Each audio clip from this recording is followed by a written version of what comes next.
Welcome, pet parent. Thank you for pressing play. Whether you're heading out for the day or simply need a quiet moment, your pet won't be alone. I'll stay right here with them. Keep them company. Keep them calm. If that means something to you, a like and subscribe helps us keep these stories coming every week. You can go now. I've got them. Hi, sweet friend. Your human has stepped away for a little while, and that's perfectly okay. I'm right here with you. We're going to have some quiet, cozy time together, just you and me and a gentle story. Find your favorite spot, get comfortable. Your human will be back before you know it. Let's begin. Chapter 1.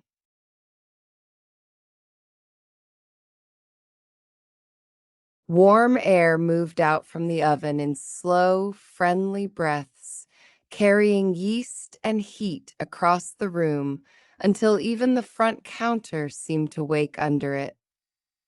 At the mouth of the oven, the first loaves had begun to open along their scored tops, each pale line parting just enough for a faint crackle to be heard when the room went still.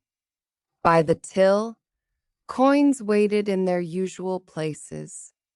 The wood there showed its daily polish where hands had rested, counted, brushed, and straightened over so many mornings that the grain had taken on a soft shine of its own. A folded cloth lay beside the till, and Elias smoothed one edge of it flat with the heel of his hand before turning his head half an inch toward the oven again. Listening lived in the room with him. One ear kept its place on the baking while his hands moved through the smaller tasks that belonged to the front. A nudge to bring the coins into tidier stacks, a brush of flour inward rather than over the edge, a slight adjustment of whatever would be wanted next. Nothing in it looked hurried. The motions had the quiet exactness of a path walked often enough to be known by the feet. The oven light touched the loaves in amber bands. A glance into that warmth became a step, and the step became a brief pause at the opening where his fingertips hovered near the crusts without quite touching. Color mattered, though heat and weight often told the truer story. He leaned close enough to judge both. Then he was back at the counter as neatly as if the floor itself had marked where each part of the morning should be done. The room settled around that rhythm. A little drift of flour near the till drew the side of his hand, and the white patch gathered into itself in a single practiced sweep. Edges were aligned again. The cloth sat square. Useful things remained where the hand would want them next, never arranged so sharply that the place lost its lived-in ease. In these first minutes, when bread and counter and coins all asked for notice at once, order came by many tiny corrections, each one made before anything had the chance to become a small mess. Another look to the oven. Another quiet return. The loaves had taken more color now, and their crusts offered that slight, promising resistance beneath the heat that meant they were nearly where they ought to be. Elias considered them with the same care he gave shelves, paper, and tools. No guessing, no flourish, only attention. It was on the way back from that check that something near the till interrupted the line of sight. A recipe card dusted with flour lay where no recipe card should have been. It rested close enough to the till to catch the eye at once, though nothing about it had been set there to call attention. The wrongness came from placement before it came from any writing. Cards belonged with kitchen work, where ingredients were measured and remembered, where a hand might reach for them while dough was still soft. This one had drifted into the front of the room, onto the worn territory of coins and cloth and morning exchange, and the shift was enough to pause him in passing. The oven drew him back before the card did. A hand reached for the peel, and the loaves received their brief, careful check once more. Heat, weight, the spring of crust beneath a hovering touch.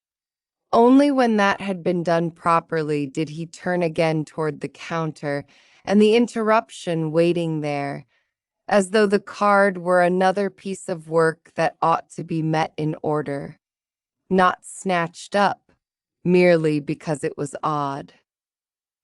From nearer by, the flour over its surface showed more clearly. It had not settled in an even veil. One strip across the middle remained clean, a narrow band where a finger might have rested, or a fold, or some small laid thing that had kept the dust away for a while and been moved since. The line was too distinct to ignore. It suggested handling, a use more recent than the flour. He stood with one hand on the counter's edge and looked at it a moment longer. The card had either not been there a little earlier or had escaped notice with unusual success, which was nearly the same thing in a room so carefully tended. Its corners were ordinary, its size was ordinary, even the flour belonged here. Yet on that front counter, between the till and the folded cloth, it carried a sort of quiet insistence. The fingertips that finally took it up did so by the cleaner edges. One side held a recipe, written in the plain, useful hand of kitchen notes, measures, a sequence of familiar instruction. A line here and there thickened where a pen had pressed harder than needed. Then the eye reached a single place where the strokes had been driven over and over until the original words beneath were nearly buried. Nearly, though not entirely. Through the thicket of ink, one phrase remained readable. Before first post. He read it once without speaking.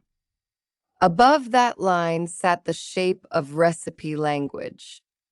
Below it, the next instruction continued as though nothing had interrupted the page. The phrase belonged nowhere among flour, salt, and oven timing. It sat there like a wrong piece tucked into a proper drawer and shut fast. The card opened further under his thumb. A crease ran through it, worked softer than the rest of the paper by repeated folding and unfolding. Inside, where the fold had hidden another portion from a casual glance, a second line appeared in a firmer hand than the recipe notes around it. Hold if redirected, it said. The writing carried a different sort of purpose. Kitchen lines usually moved with the rhythm of doing, stir, knead, leave, bake. This one seemed to wait for a route or an instruction beyond the room. The pressure of the letters showed itself evenly, as if written by someone accustomed to forms and slips and wording that had to remain clear. He opened the card all the way and let it rest flat against the counter. At the lower edge, beneath the writing and the flower, a neat blank rectangle interrupted both. The paper there had stayed clean, while the rest of the surface gathered dust and handling marks. The shape was exact enough to stop the eye. Something small had once sat there long enough to protect that patch. Whatever it had been was gone now, lifted away with care rather than torn off in haste. A thumb passed lightly over the blank place, then over the fold above it. The wear at the crease had deepened most near those two details, as though the card had often been opened to that hidden writing and held by that lower edge while something remained attached. Another mark waited near one flower-softened corner. A small number, written once, crossed through once, then written again more darkly. 17. No label stood beside it, no unit, no little kitchen note to turn it into anything useful. It might have been a count, a place, a reference. The card offered nothing to settle the matter. The oven gave a soft crackle behind him. Heat rolled across the room once more. Elias set the card down, but only just, keeping it clear of the nearest drift of flour, and moved back to the loaves before they browned too far. Bread still asked for the same care it had a minute ago. The peel slid beneath the first loaf. Its underside gave the firm, hollow promise he wanted. One by one, the loaves were shifted from the hottest place, their crusts deepening toward gold. When the front bell sounded, it came with a thread of cool street air that slipped under the warmer bakery breath and stirred it. Edith entered, carrying a small bundle of Morning Post held close and tidy in both hands, the papers within it stiff from sorting and squared at the corners. The air from outside had left a touch of brightness in her cheeks and sleeves. She crossed to the counter with the directness of someone who had already decided where everything ought to be set down before reaching the place itself. The bundle went neatly aside from the flower. Her gaze had already moved beyond it. "What's found its way there?" she asked. The question was for the card before she touched it. Its position by the till had spoken quickly enough. Elias turned it slightly toward the light rather than answering at once, and that was all invitation needed.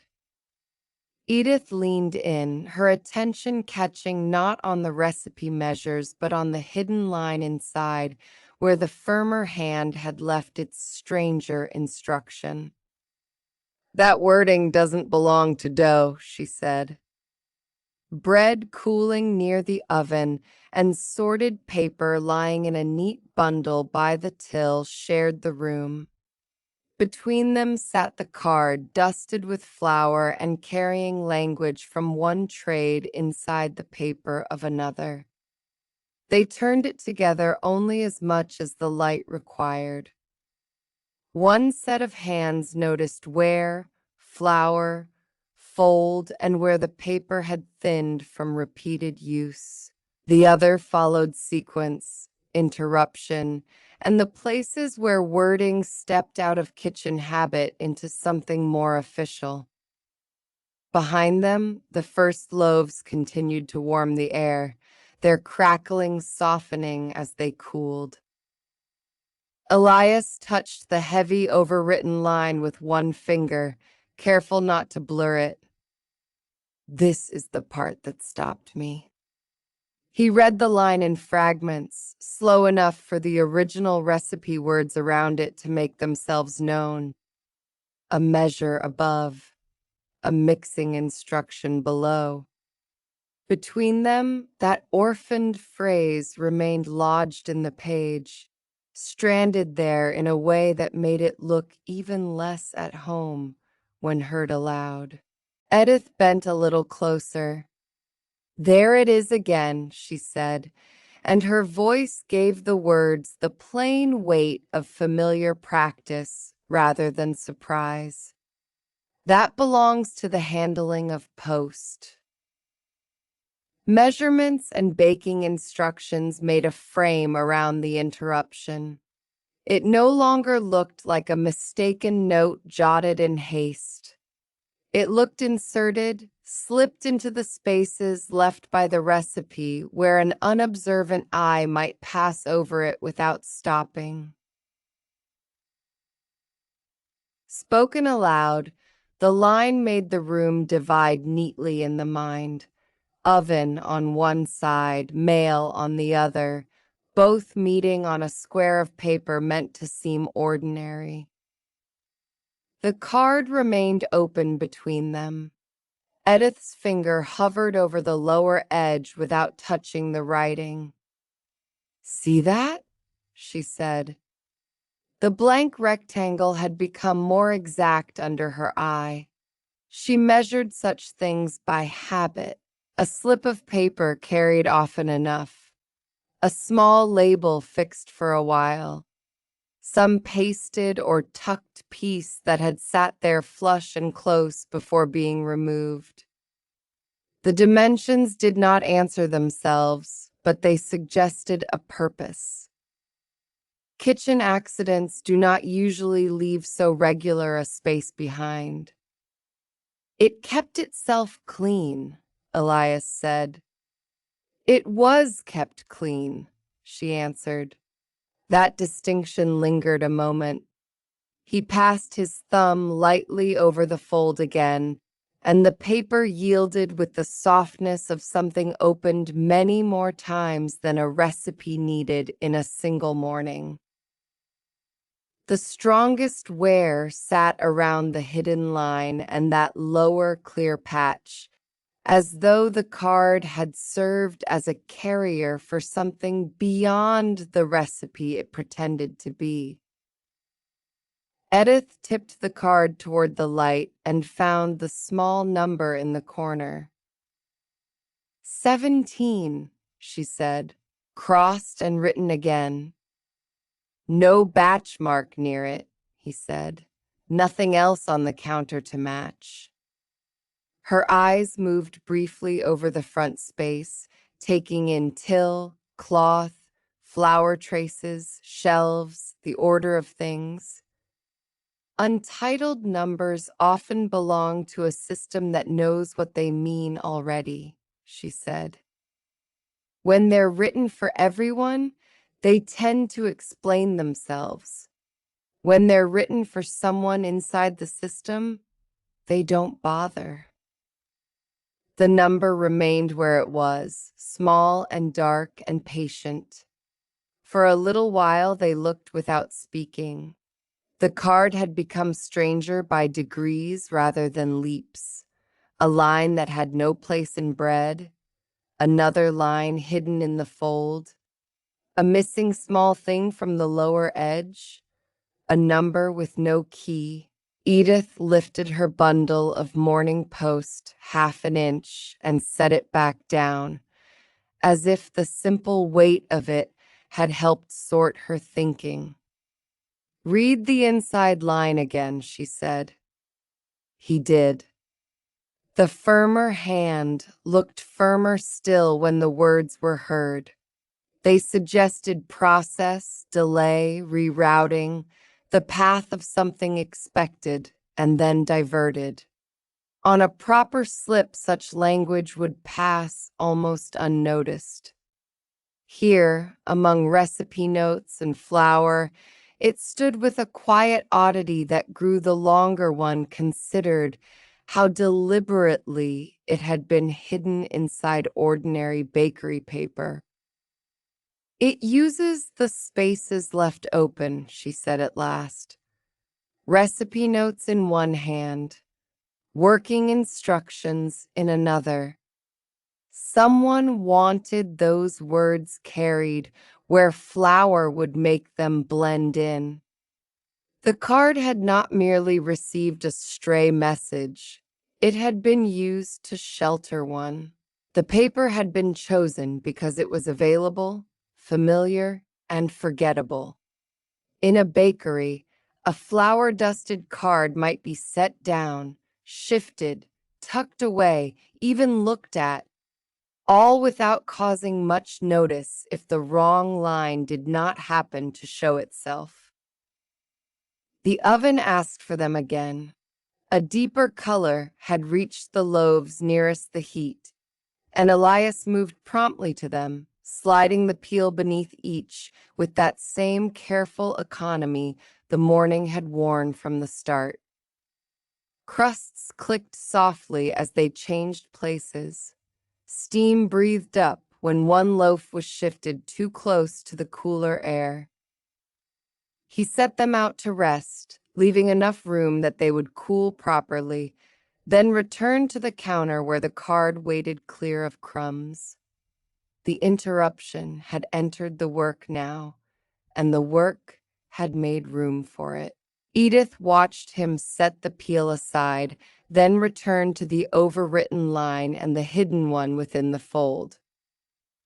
"Those two belong together," she said, almost as if testing whether the words preferred each other when placed side by side in thought.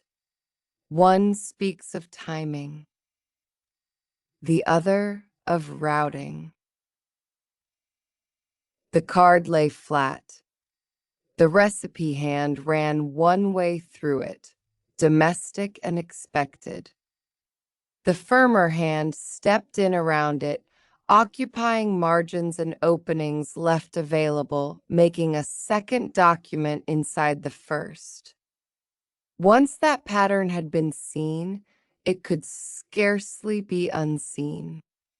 Even the small number in the corner seemed less likely to concern dough and more likely to belong to some order outside the kitchen. Elias looked from the fold to the blank rectangle at the bottom. Something was there. Yes, attached for long enough to leave that shape behind. She looked at the clean patch again, measuring its size against countless slips and labels handled over countless mornings, and removed before it reached you. The card had been on the counter. That much was plain. How it had come there remained unsaid by the paper itself. It did not tell who set it down. It did not say what had been lifted from the lower edge. The number 17 did not volunteer whether it marked a destination, a sequence, or some waiting place.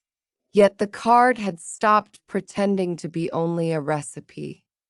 Edith drew one finger under the hidden line inside the fold, and then, with a small tilt of her head toward her own neatly bundled papers, gave the nearest answer that could be had. "If those phrases belong anywhere," she said, "they belong among sorted things." The words did not push. They simply set the card in its next useful context. Where bread had no use for before first post, the daily handling of letters and parcels certainly might.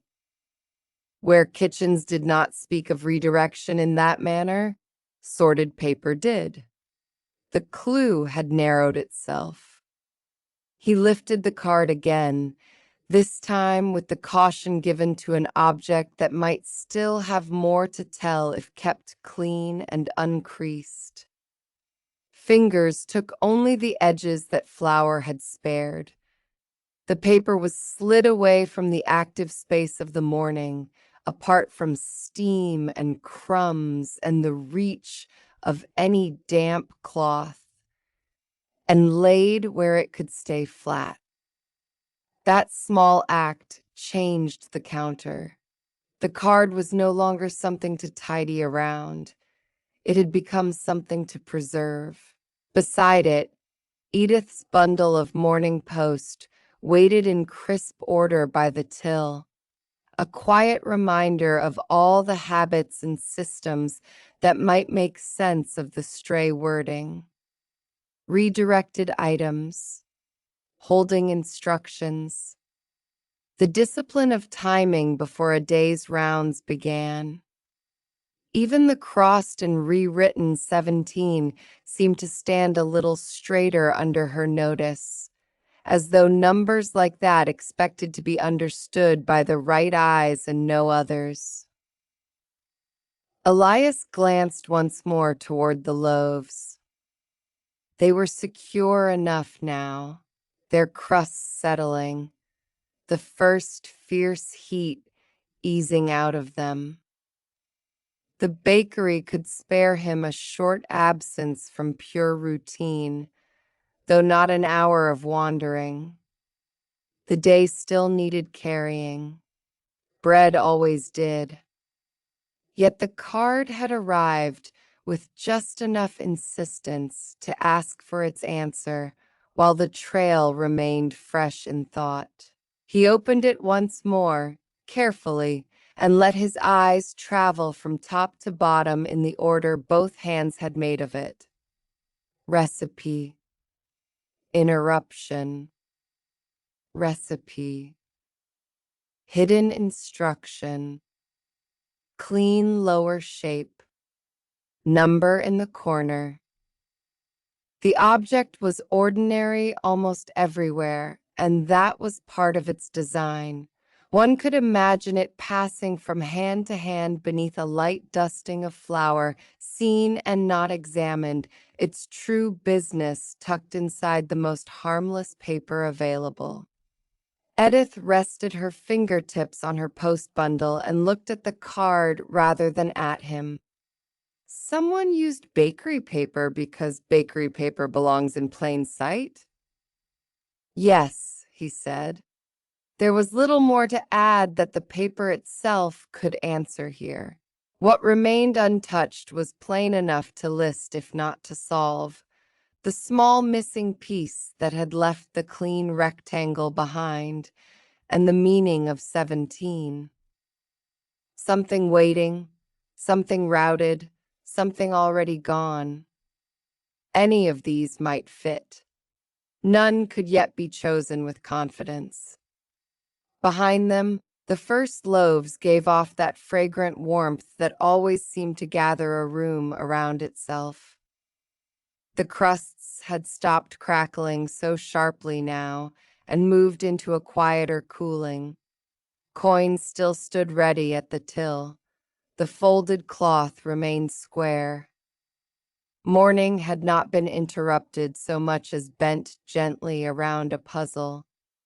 Elias slid the card a little nearer to Edith's bundle, close enough that the connection between them no longer needed saying aloud. One belonged to the bakery in appearance. The other belonged to the handling of post in every practical way. Between them ran the narrow trail of borrowed language and missing paper. The question had changed shape. It was no longer why a recipe card sat in the wrong place. It was who had used a recipe card to carry something else, and what had been taken from it before it came to rest by the till. He looked from the cooling loaves to the flour-dusted card, as if measuring both against the small distance that could be crossed before the bread would need him again. The room had given up what it could for now. The next useful answer waited where such phrases lived their proper lives, among forwarding slips, redirected things, and the ordered habits of the morning post. The loaves could rest. So could the question, for only another moment, before being carried where it belonged. Chapter 2.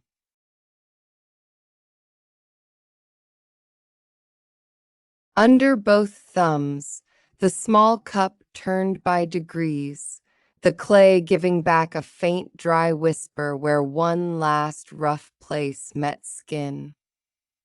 Elias held it close to the shelf light, turned it once more, and let the pad of one thumb travel slowly around the lip. There. The unevenness that had caught before had gone smooth at last, and the glaze beside it carried the same quiet sheen all the way round, even as river stone under shallow water. Below the shelf, the glazed notebook marked in brown ink lay open where it had been left from earlier. A page of patient notes spread beside a drawer of clipped cards and useful paper slips. The drawer had not been shut all the way. It stood slightly ajar, showing edges of old wrappers trimmed square, bits of stiff paper saved for backing, corners of slips that had once held prices or reminders and now waited for some second duty. Nothing in that arrangement asked for attention. It was simply where things belonged when hands had made use of them and meant to make use of them again. Set apart from the claywork, where flour or damp would not trouble it, the recipe card from Lark and Loaf rested within easy reach. Its folded edge had been kept clear of the cup and clear of the notebook too, as if paper and pottery each required their own manner of care. The cross through 17 sat in one corner with the darker rewritten lines nearby, the altered marks visible without asking yet to be puzzled over. The postal phrases from before waited there as well, in the same steady hand that had already given enough to wonder over for one day. For the moment, they remained in sight while a smaller task was finished. The cup went round once more beneath his thumbs, then was lowered and set down gently. A clipped stack inside the drawer was nudged square with one finger as the drawer eased open farther. Something sturdy enough to wrap the card would do for the walk to Edith's post office, stiff enough to keep the fold from softening at the edges, clean enough that no speck from the shelf or the work table would cling to it on the way. Warm ceramic rested in the hand for a beat longer before being returned to use, and folded paper waited in its tidy disorder below. That was when the next movement stopped. The cup belonged by size. Elias set it back by size the way he always did, small shoulder beside small shoulder, taller pieces graduating outward regardless of painted line or favorite glaze. The shelf held bowls and small glazed dishes arranged by color and size with the same reliable order it had held all week. His hand withdrew. The eye caught on something that sat within that order and broke it all the same. A small clay tag had been tucked among the dishes as if it had been sorted there on purpose. It took up almost no room, which made it easier to miss. The shape was flatter than the little saucers beside it, narrower than the dish behind it, with one blunt end and one top edge pierced for hanging. No string passed through the hole. No vessel on the shelf required a tag. He reached for it, and the difference announced itself at once. The clay was dry and light in the hand, cooler than the glazed pieces surrounding it, lacking their finished weight. It was more like something saved from a parcel than something meant to remain with household things.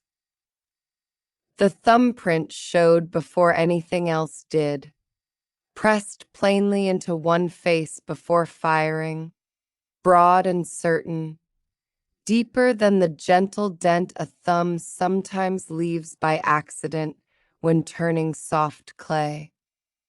Along one edge, a pale dust line lay faintly across the surface. The shelf beneath had been kept too clean for that line to belong to long sitting. It looked as if paper had once rested against it, or it had been slid from under some folded scrap only recently. The hand holding it stilled. The recipe card from Lark and Loaf, left waiting in its careful place, drew the eye at once. This little thing had the look of having been handled, wrapped, and kept in use. He turned it over. Near the thumbprint, 3 letters had been pressed into the clay. H-I-R. They sat shallow at the edges, as if the stamp or tool had gone in before the clay had fully settled and then lifted away too soon. The letters did not make a pottery note he knew, nor any bakery label he had seen. After the R, a tiny scored line marked the surface, small enough to miss until the tag was held close. It might have been the beginning of another mark. It might have been where something had been cut short before firing. It might have meant nothing at all, though it did not look accidental. He turned it once more and studied the back.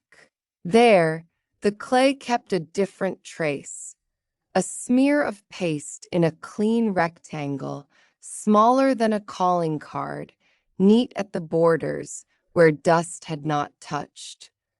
The spared edges made the shape sharper, and with that sharpness came its echo. Along the lower edge of the recipe card waited a blank rectangle where something had once been attached and later removed. The size did not match exactly, yet the resemblance was close enough to stop the hand and narrow the eye. Something had joined clay and paper, or something had passed between them. Whatever it was had been taken away with care. At the hole near the top, one last detail held fast. A thread of blue fiber remained caught in the rough inner edge, too short to tease out without breaking it further. It was no stray fluff from cloth. The color sat too distinctly there, and the caught end bent back through the opening as though it had once been pulled taut. Tied before the paste was used, perhaps. Tied after it had been lifted free. The tag had done more than one piece of work in its brief life, and there was no choosing yet which came first. He held the small piece in one hand and looked toward the recipe card in the other. Then the soft tapping of stems against the doorframe arrived before any greeting. A bundle of market flowers entered the room in Mara's arms. Their wrapped bottoms darkened from fresh water, the upper stems cool and green. Ribbon ends looped over one wrist swayed when she stepped inside, and a few loose tags had been tucked between her fingers for reuse, their corners lifting and settling with her movement. She brought with her the clean outside scent of damp paper and cut stems, of air that had passed through the square and carried a little weather indoors. The flowers themselves made a soft brushing sound against one another as she shifted them higher. Behind her came Samuel, a room key glinting for a moment beside the folded bar cloth in his hand. He had the look of someone who had only just stepped away from evening work at the inn, cupboards shut and checked, one practical task done before another thought had time to settle. His first glance went to the object being held rather than to the shelf around it. "What have you found?" Mara asked, easing the stems against her hip so she could free one hand. Instead of answering at once, Elias held out the tag. She crossed to the table and set the bundle down where no petal would catch on rough clay. Samuel came a step nearer and stopped there, leaving room.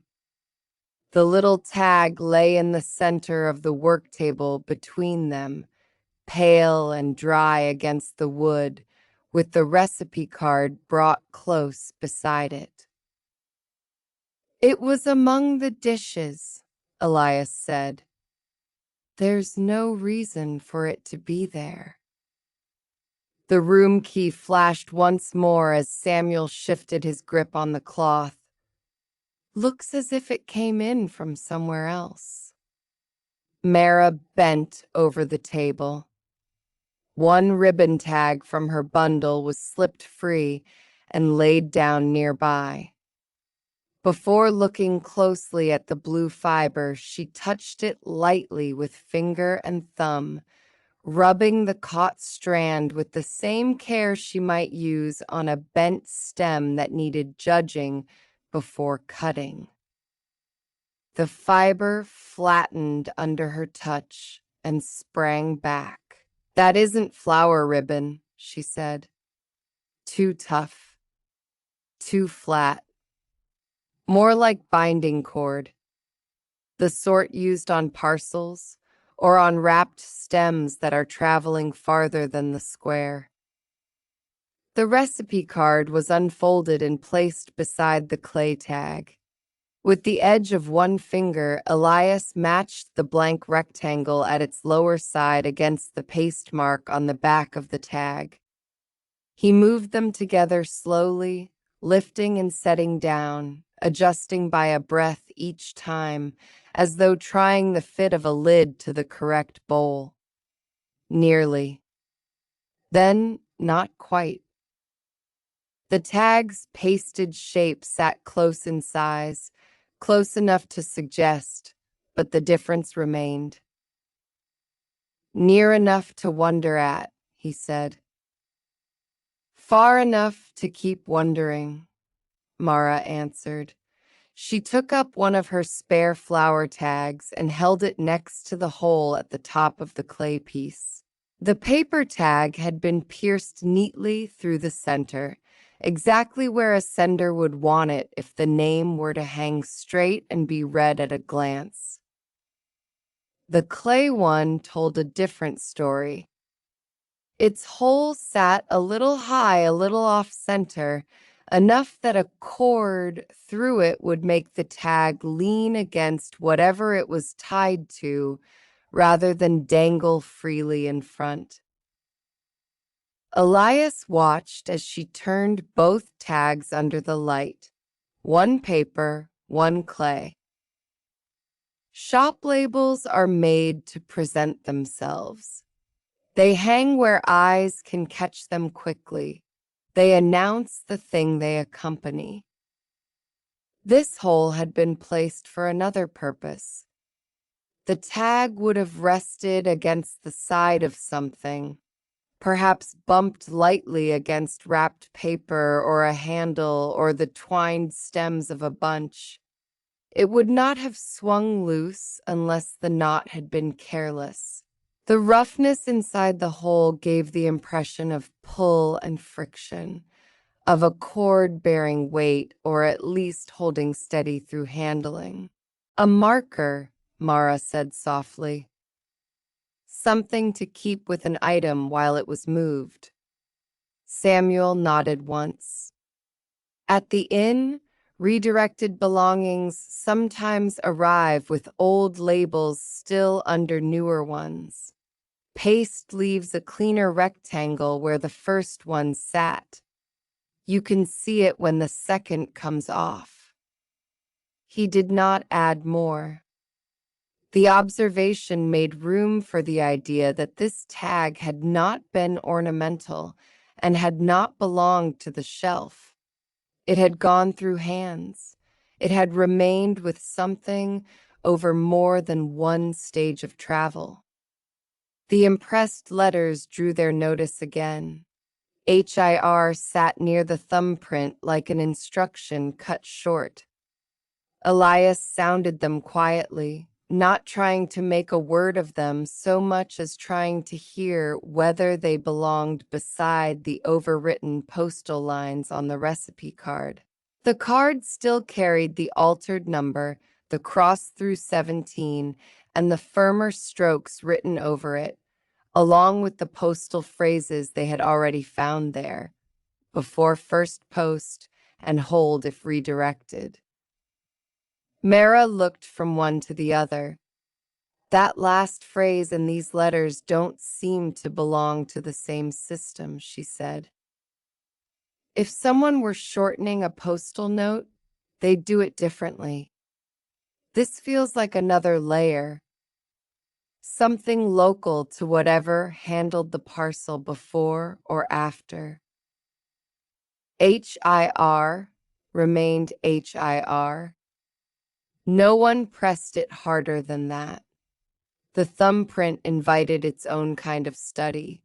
Elias placed the pad of his thumb near it without touching, then lowered his hand. Mara compared it to the flour-soft smudges bakers leave on paper when turning a wrapped loaf or reaching for a receipt. Samuel looked at the depth of it and shook his head very slightly, as though ruling out chance. A potter's centered touch, made in the middle of a vessel for balance or decoration, tends toward symmetry. A baker's pressure is lighter, more incidental, blurred by flour or haste. This mark sat somewhere else altogether, broad, plain, and pressed with enough force that the clay had remembered every ridge at the center while softening at the edges. It had not happened while someone absent-mindedly picked up the piece.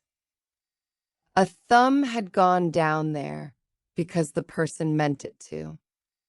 Whether it stood for a maker's habit, a quick sign that a task had been checked, or some private shorthand between working hands, remained unsettled.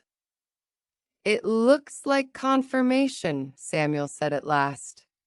Or a habit. A human one, Mara replied, tracing the air above it. Though that doesn't narrow much. The drawer below the notebook stood open still. From it, a useful paper slip was drawn out and flattened on the table.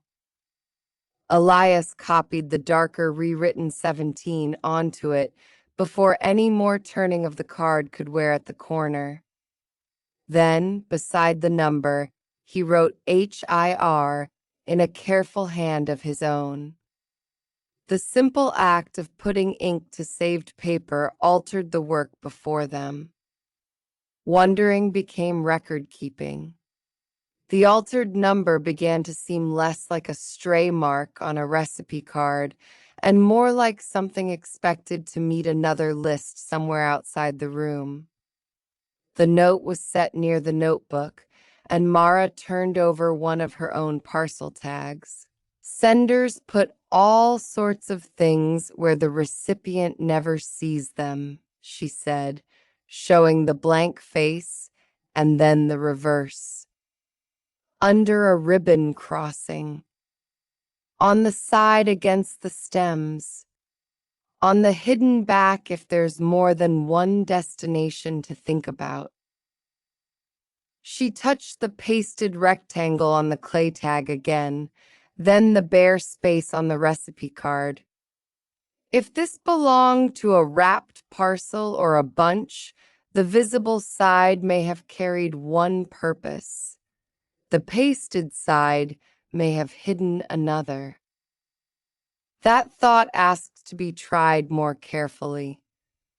The clay tag and recipe card were brought edge to edge again, though this time no one sought an exact measurement.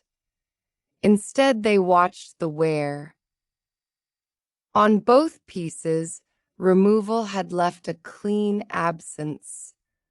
There was no tearing in the fibers of the paper where the rectangle had been. No ragged patch of clay had broken away under the paste. Whatever had once joined to them had been lifted off with patient fingers or a careful blade. The surfaces had been spared. The pieces had been meant to remain useful after separation. Whoever took it apart wasn't trying to destroy anything, Elias said. No, said Mara. They were preserving options. The flowers on the table breathed out their green scent while she spoke. Samuel set the room key and folded barcloth down at last so he could lean one hand lightly on the worktop, not crowding the clues, only watching. If there's an ordinary explanation for the number, the holding note, or an attached marker, he said, Edith's sorting records would know it. He straightened after saying it, lifted the cloth again, and left the lead of the matter where it had begun. The suggestion stayed where it had been placed, practical and ready. The room quieted around the objects. Elias took up the clay tag once more and let the eye travel over it slowly, now with the others' observations gathered to it. The blue fiber had become a cord from travel, perhaps from a parcel, perhaps from wrapped stems sent beyond the square. The offset hole had become evidence of leaning attachment, something tied to rest against a side. The pasted rectangle had become one stage in a longer handling. HIR had become a sign from another layer of work than the overwritten postal notes on the card. The thumbprint remained the most human of them all, and the least willing to explain itself. He lifted the recipe card and read the altered marks without speaking, seeing the cross through 17 and the firmer replacement, the bakery hand, the postal hand, the little blank place left clean at the lower edge.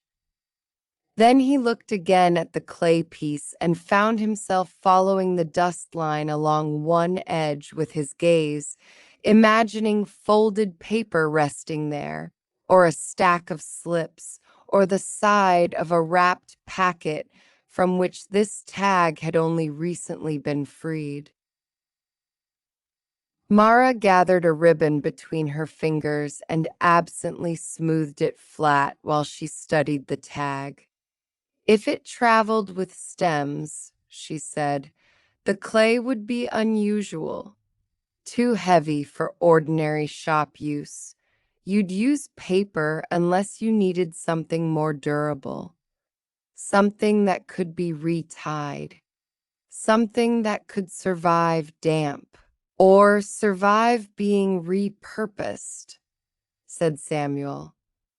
The tag could have belonged to one thing in the beginning and served another purpose later. Tied once, pasted after.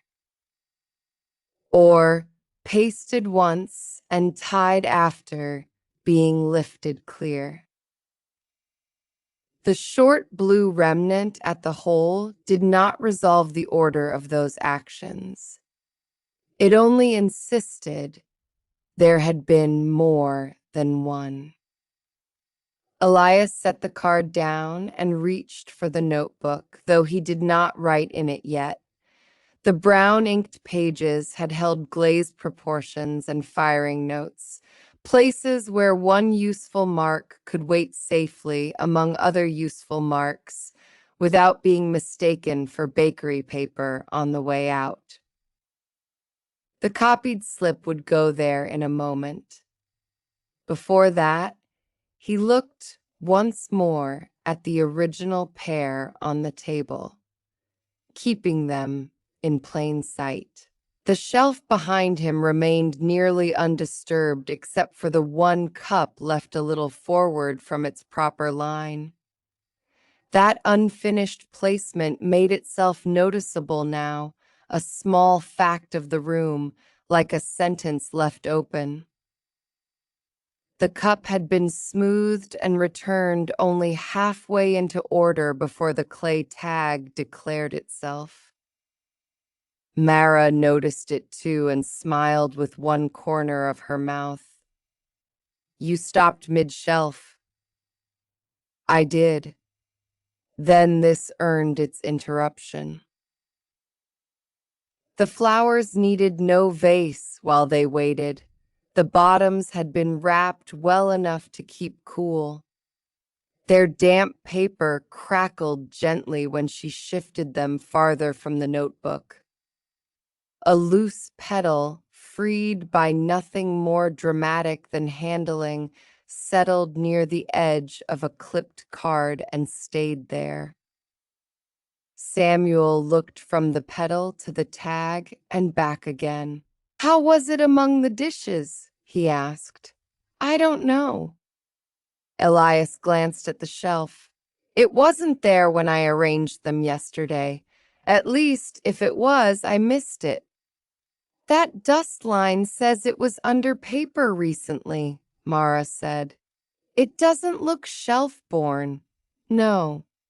He touched the pale streak along the edge. "The shelf's too clean. It came from somewhere else and lately."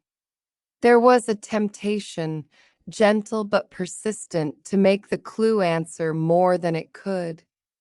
The room resisted that by offering so many practical details instead. The paste rectangle was there, and its clean borders. The blue fiber was there, too short to untangle. The letters remained incomplete. The thumbprint remained anonymous. Enough had gathered to shape the path ahead without closing it. A clipped card was chosen from the drawer. It had the firmness needed for carrying delicate paper without bending. One useful slip was folded around the recipe card as a soft inner layer. The clay tag was given its own place inside, set apart so its rough edge and old paste would not trouble the card's surface. Elias's hands worked with the same measured care that had smoothed the cup's rim earlier, one household habit sliding into another. Paper met paper with a dry, neat sound. The packet became small enough to hold comfortably and secure enough to travel. The errand had changed shape in the making of it. What had begun as a simple carrying of one bakery card had become the carrying of a pair, linked by clean absence and handling marks, by a number rewritten in darker lines, by a little rectangle of paste and a thread of blue cord. Together they might say more in another place than either could have said alone on this table.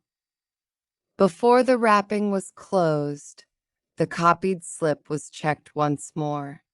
17 and HIR, both clear. It was tucked into the glazed notebook marked in brown ink, where no one would mistake it for something to be delivered or discarded.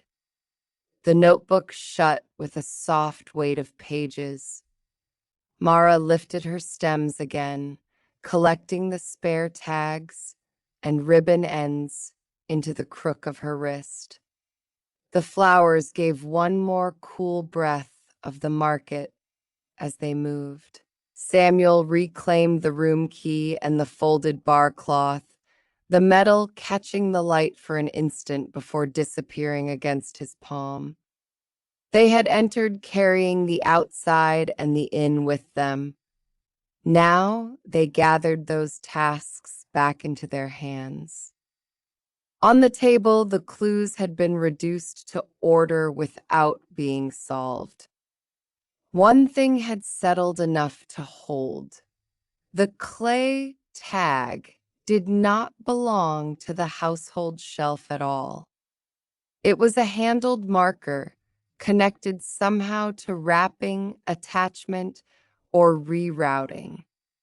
Whether it had once hung from the same item that left the blank rectangle on the recipe card, or from something that traveled alongside it, remained to be learned elsewhere.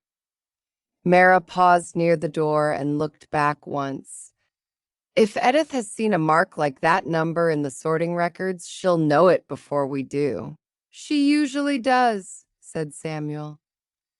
The packet was lifted from the table and kept in hand.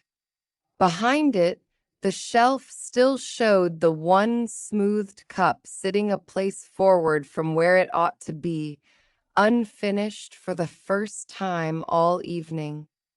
The rest of the bowls and small glazed dishes arranged by color and size had resumed their quiet line, as if willing to let one irregularity stand while another was carried out into the dusk.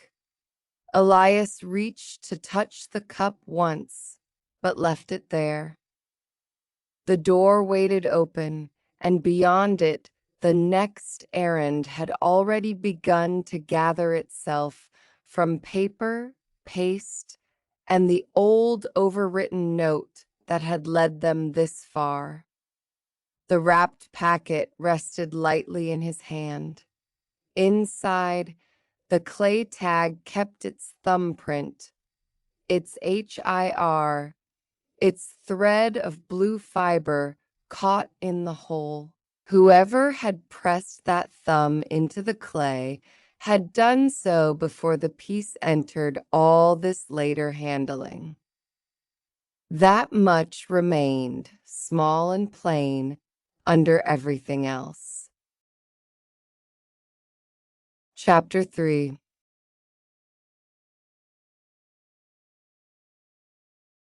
Glazed, dulled fingertips moved along the shelf, one bowl at a time, steady as if they already knew their place before they were set down. Cream settled beside cream, then deepened into oat, then on into the quieter, smoky pieces at the end of the run.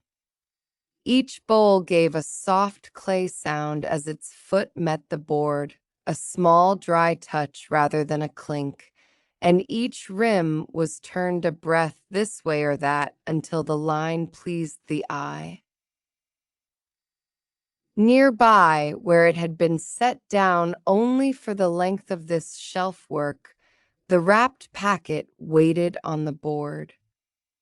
Paper lay folded around the bakery card and the clay tag with a patient look to it, though patience was not really the right quality. It was simply still.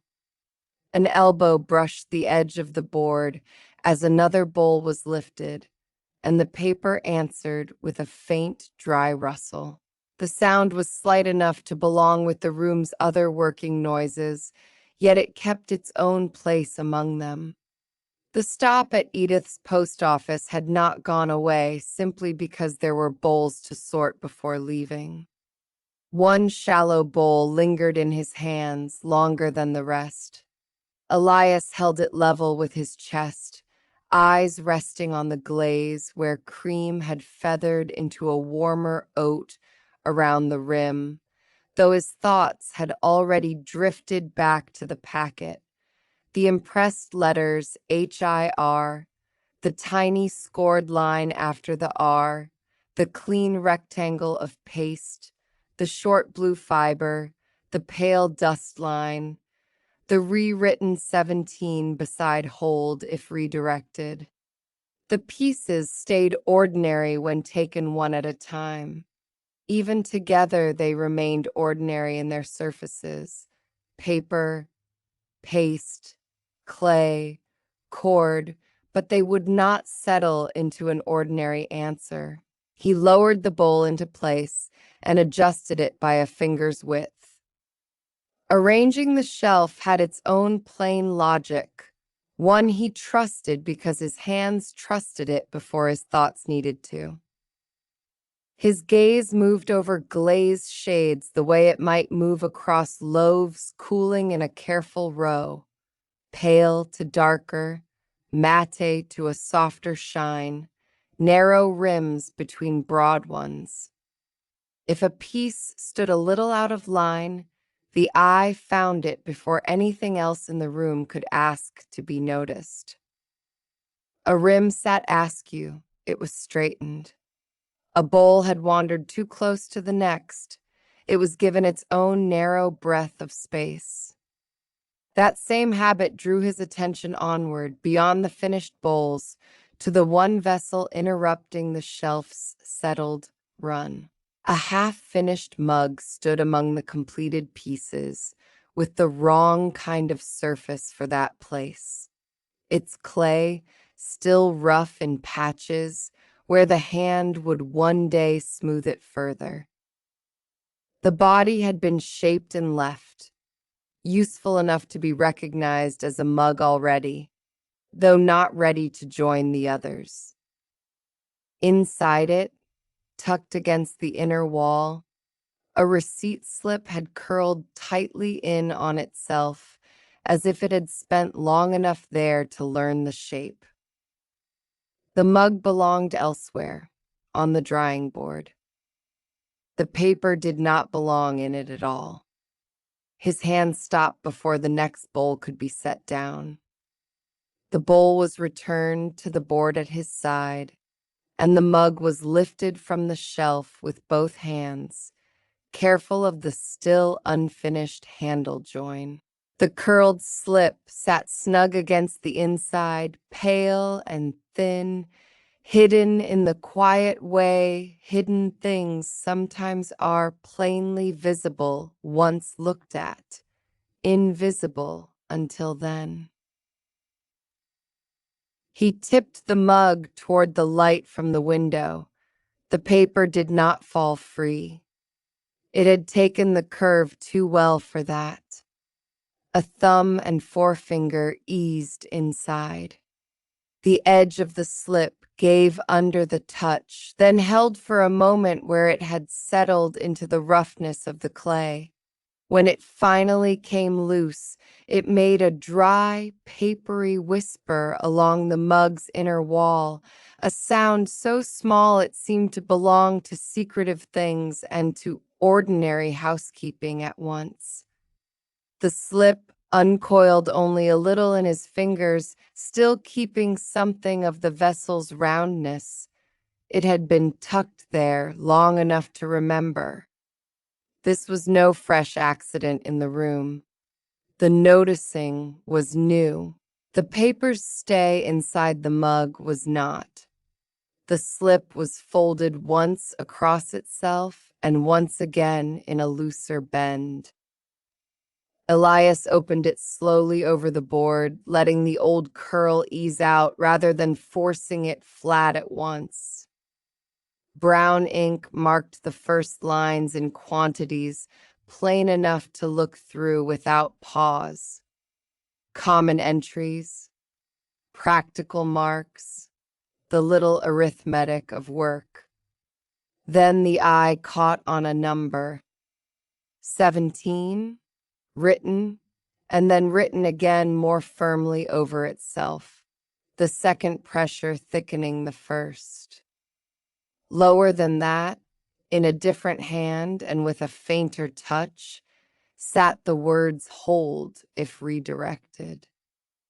He looked back to the wrapped packet before looking down again. The same number, the same instruction. On a receipt slip with no reason to carry postal language at all, the phrase tied itself neatly to the bakery card without offering any explanation for the knot. It belonged nowhere on a shop tally. That was what made it so useful. The calm beginning of the list let the stranger words arrive without warning. And there they were, part of the paper now, impossible to push back into surprise once seen. His thumb smoothed the slip lower. One item line had been removed with uncommon care. Nothing ragged remained of it. No torn flap lifted at the edge. No dark scratch of frantic crossing out. The line had been scraped or lifted away so neatly that only the spacing confessed it. An amount remained where the object should have been named, and the blank sat between ordinary entries with a patient, impossible vacancy. Breadth where a word had once stood. Room where use had once been recorded. The missing thing drew the eye more strongly than the listed ones around it. Along one fold, cramped into the paper as though there had hardly been room for them, 3 capitals appeared, HIR. After the R, a short scored line marked the page, slight enough to pass for an unfinished drag of the pen if the eye were less prepared for it. On the clay tag, the letters had been impressed. Here they were written. The making differed. The carrying over did not. Whatever HIR was, it no longer sat on a lone piece of clay looking cryptic through stubbornness alone. It had traveled. It had been repeated. The sequence belonged to more than one surface and, likely, to more than one stage of handling. He raised the slip toward the window light. The paper thinned to a pale amber where the sun passed through it, and the old folds cast narrow shadows across his palm. Turning it once, then once again, he found a faint rectangular clean patch near the back. It showed not by color exactly, but by difference. A place the paper had been protected or covered, while the rest had grown a touch duller from handling. Something pasted there once had been removed later. The shape was too small for another full receipt slip. It sat closer in size to the clean rectangle of paste on the clay tag than to anything else waiting in his memory. Paper and clay, both with signs of additions. He stood with the slip in one hand and the half-finished mug in the other until the simple shape of the next task settled itself. The mug went down beside the wrapped packet. The packet was drawn closer. The receipt slip was laid on the board and smoothed carefully with the side of his hand, flattening its curl as much as the paper would allow.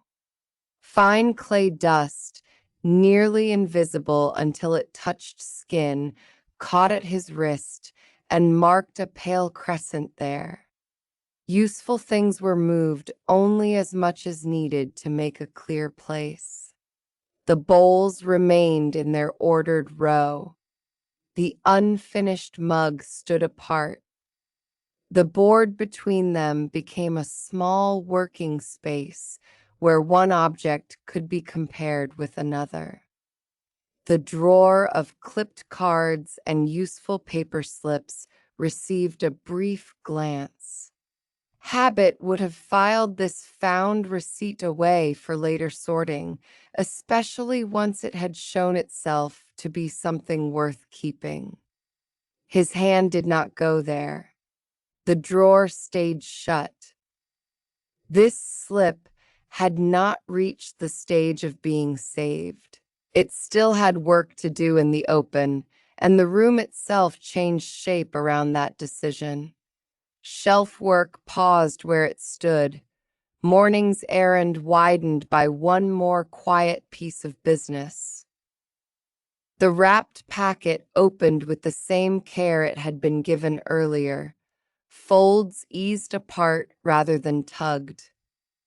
Inside lay the bakery card and the clay tag, each carrying its own kind of wear.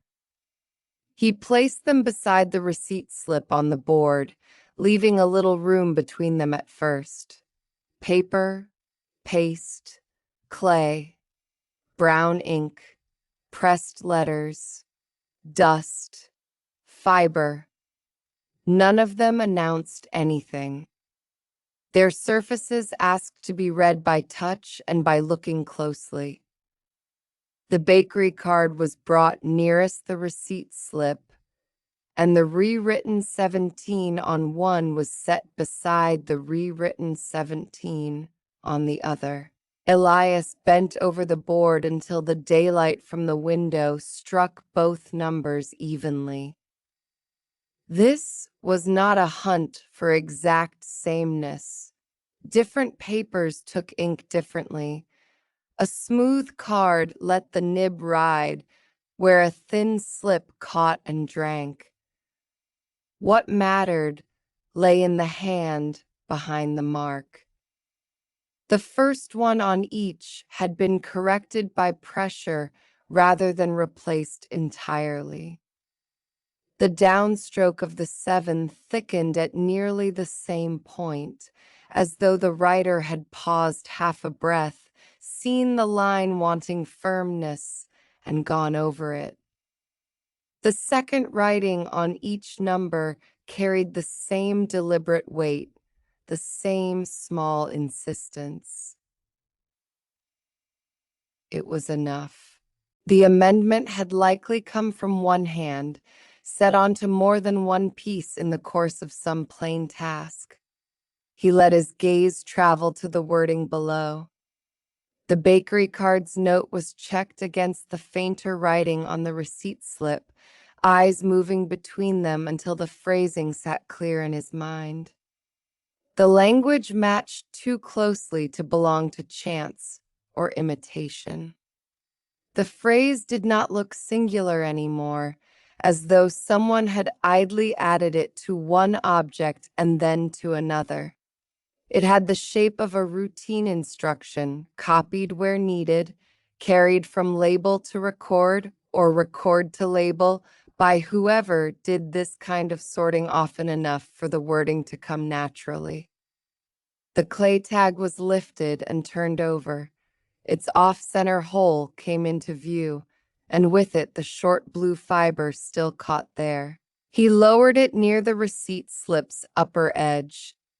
Along the paper, so slight it almost vanished until approached from the side, was a rubbed notch where pressure had once fretted the edge. A tie point on one object, the bruise of attachment on the other. He angled both toward the light and held them close without letting them touch.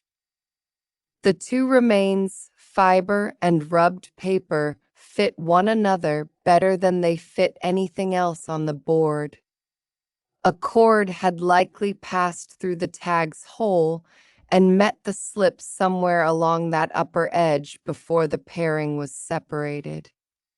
Retied, repasted, redirected. The sequence offered itself in fragments. The blue fiber had stayed with the clay. The paper had kept only the sign of strain. His fingertip followed the pale dust line along one edge of the clay tag.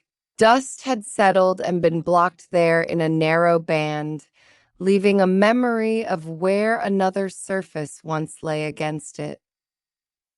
On the receipt slip's back, the cleaner rectangle told the reverse story an area once covered while the paper around it handled light and fingers and air. The marks did not mirror one another exactly. They did not need to. They suggested time spent in contact, then time spent apart, each object exposed in its own new direction once the earlier arrangement changed. Redirection showed itself more and more in these traces, ordinary work altered on the way and leaving tiny seams. The letters HIR received another long look. On the clay tag they had been impressed, sunk into the surface before firing while the clay was still willing to hold a mark. On the receipt slip, they stood in cramped capitals, set down later by hand in quick economy. Their making disagreed. Their sequence remained exact, down to the short scored line after the R. Shared across two materials in two methods, the letters took on a different use. They no longer sat well as initials in his mind. Initials belonged to ownership or naming. These behaved more like sorting language, a route mark, a code copied where whoever handled the pieces needed to see it. The tiny scored line after the R drew his eye again only because the receipt slip gave it company. On the tag, it might still have been the beginning of another character never finished, or a tool mark left where pressure slipped. On the paper, the dragged-away mark in the same place made interruption seem possible. Someone may have begun to continue the code and stopped. Someone may have been called away, or changed course, or found no need to finish what had already served its purpose. One unfinished sign alone could be an accident. Two unfinished signs in the same place belonged to the process itself. The glazed notebook, marked in brown ink, lay where he kept it within easy reach, and he opened it across an empty stretch of board. Pages turned with a soft thwop against his thumb. The notebook carried his household notes, glazed tests, little inventory marks in a hand so familiar that he scarcely saw it anymore except when something unlike it asked for comparison. He set the receipt slip near the page and looked from one to the other. His own writing kept a steadier spacing. The loops, where there were loops, closed differently. His numerals leaned a fraction more to the right. Even the brown ink, close in color at first glance, sat on the paper in another manner, sinking at the edges where his pen usually paused. The slip's writing belonged elsewhere. The easy explanation that he had tucked it into the half-finished mug himself and simply forgotten lifted quietly away from the board and left the objects behind. The drawer of clipped cards and useful paper slips was slid open after all, though only a little. Inside, saved pieces lay sorted by the habits that keep small work from scattering. Stiff cards with corners still true, trimmed notes, folded scraps of paper thick enough to withstand being kept. He touched one or two for comparison and then brought the receipt slip near without setting it inside. Its stock was thinner, softer from handling, cut in a shape made for passing quickly from one hand to another. The curl it had taken from the mug belonged to a slip carried on the move, bent into a pocket or tucked under a string, not to the orderly drawer and the patient use of later. How it had reached the mug sharpened under that simple difference. The three pieces sat side by side now with less distance between them. Bakery card, clay tag, receipt slip. Seen together, they no longer resembled separate oddities collected by chance. They had the look of a chain, a note set down, an attachment made, a piece removed, a number amended, an instruction copied, a route marked and marked again.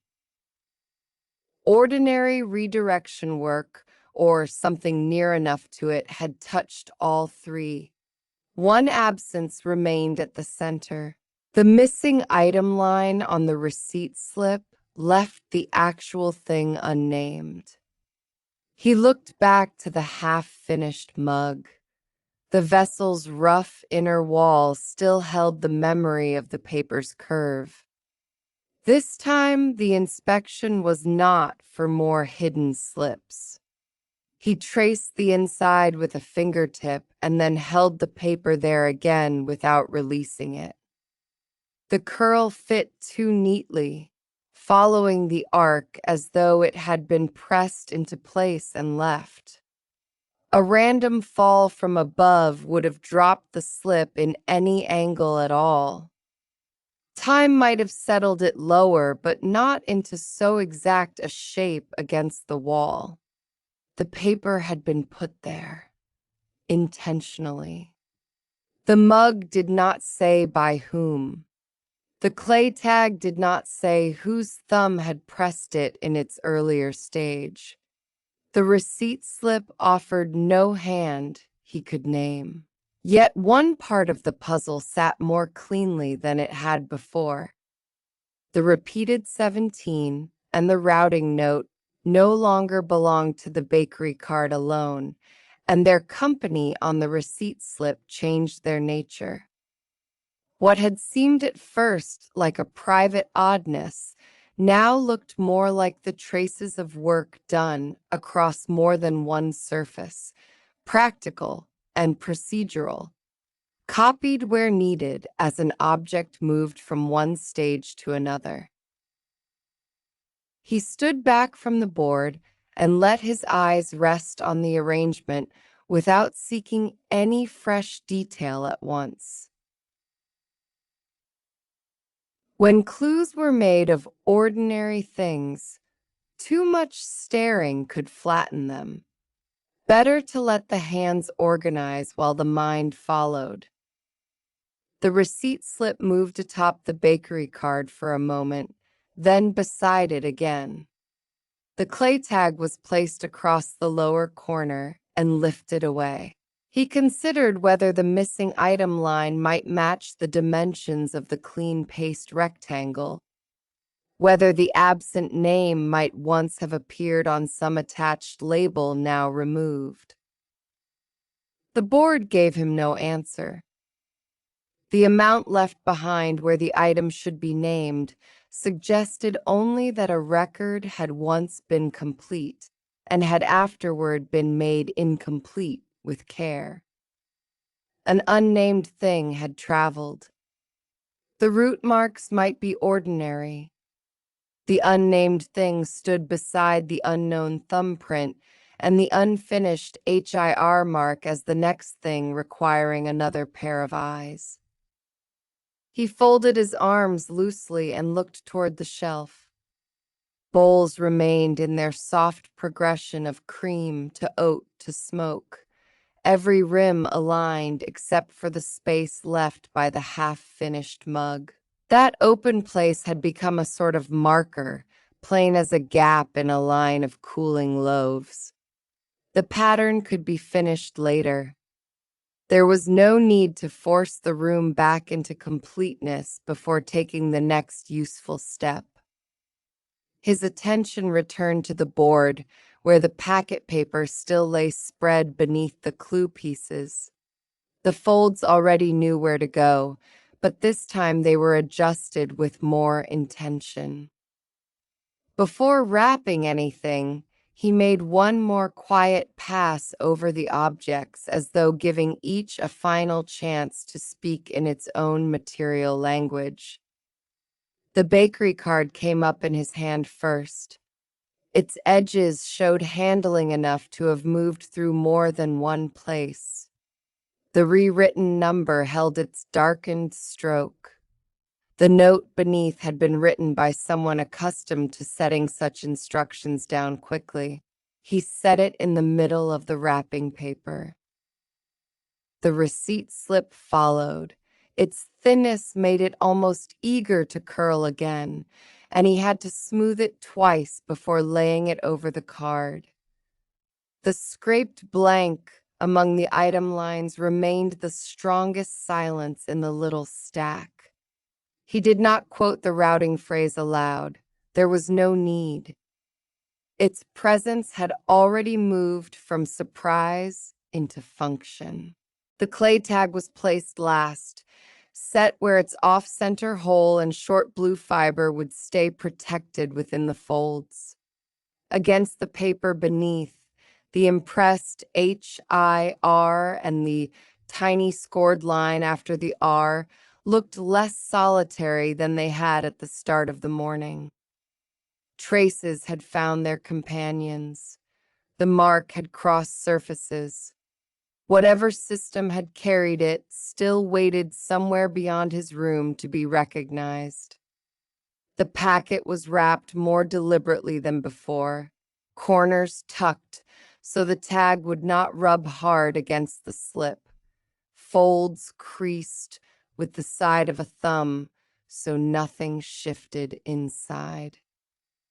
By adding the new piece instead of separating it, he sharpened the shape of the question he carried with him. No longer was it a matter of one strange object.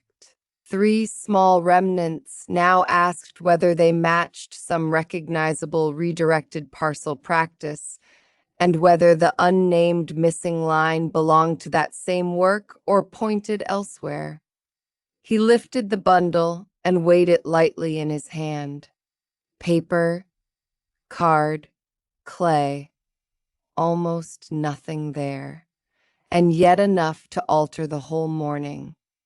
On the shelf, the bowls kept their gentle run of glaze shade. Cream faded into oat, oat into smoke, and the one unfinished place remained open where the mug had stood among them. He left it so. The pattern did not need mending just yet. Some pauses were part of the work.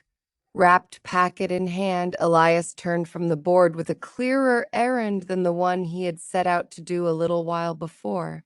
The bowls stayed where they were.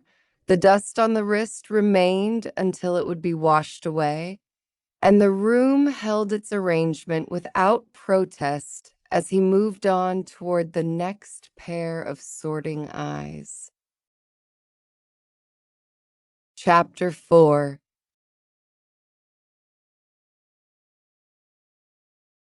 At the back shelf, the starter jar opened with its familiar breath as soon as the fresh flour went in. The spoon pressed down through the thick, tart mixture with a slow turning motion that had already lived in the hands long enough to need no thought. A trace of warmth clung to the glass. The scent rose softly into the bakery air, sour in the pleasant way of things that had been kept alive by daily care. Near the mixing bowls, the small rewrapped packet waited where it had been set after the morning's earlier sorting. The bakery card, the receipt slip, and the clay tag folded together inside plain paper, close at hand so it could be carried to Edith as soon as this one ordinary task was finished. The motion of feeding the starter drew the eye from jar to shelf and back again, and somewhere in that small path of attention, a blue mark interrupted the order of the labels. It was only a scrap of color at first, narrow and misplaced among cream cards and flour-dusted paper edges. Still, it caught at once.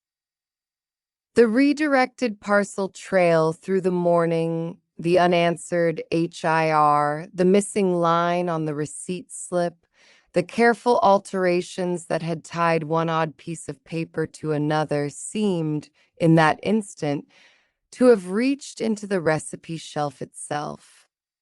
The spoon came free of the jar and was wiped once on a folded cloth. Only then did the hand settle the glass back into its exact place, nudging it against the backboard until it sat where it always sat, square and quiet, as naturally as setting a finished loaf straight on a cooling rack. The cloth was folded over itself, and the work surface was given back its order before anything unfamiliar was touched. After that, the fingers reached toward the bit of blue. It lay near the recipe cards in such a modest way that it might have been overlooked by anyone moving quickly. A wrapped loaf tag, marked with a blue star, rested there, as if it belonged among the day's labels, as if it had always been part of the bakery's small paper habits. Yet no loaf for the morning bake had been wrapped that way, and none of the ordinary loaf tags kept for use carried a blue star. The error did not flare. It sat still, its strangeness asking for handling before judgment, as some kitchen mistakes do. A plain reference card nearby answered the first question simply by existing. One look at it, and then at the blue star tag, was enough to set the difference in place.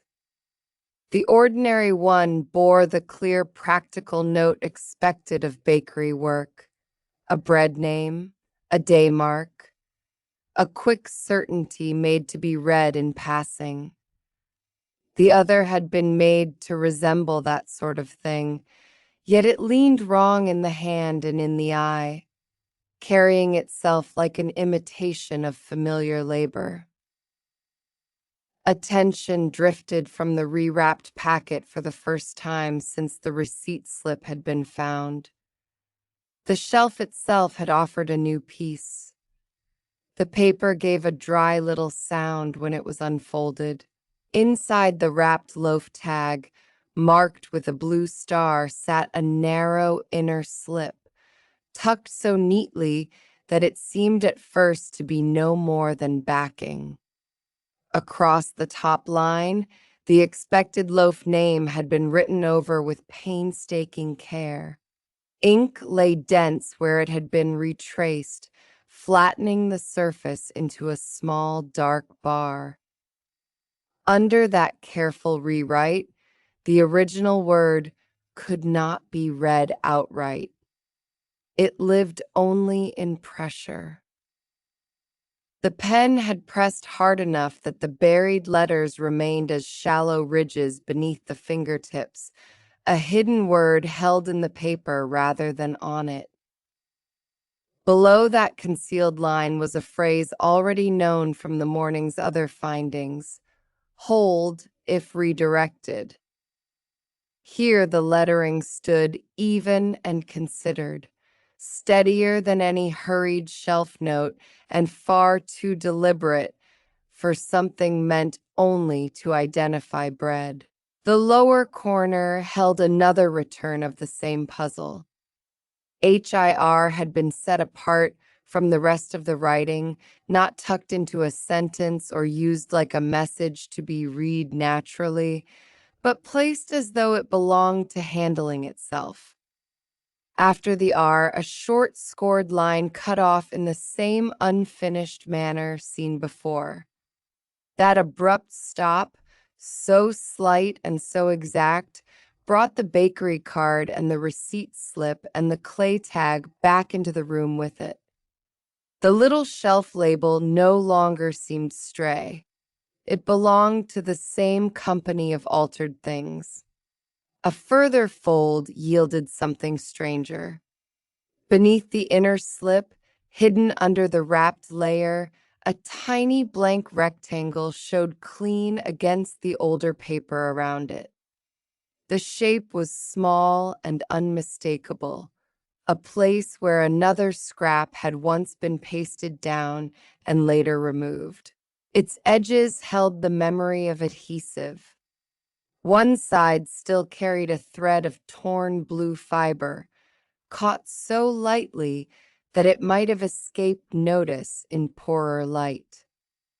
The missing unnamed item from the receipt slip had been troublesome enough already. This made room for another possibility. Something had been attached here and taken away on purpose. The ring of keys announced Samuel before his voice did. Metal knocked softly against metal, followed by the cooler scent of street air slipping in with him from outside.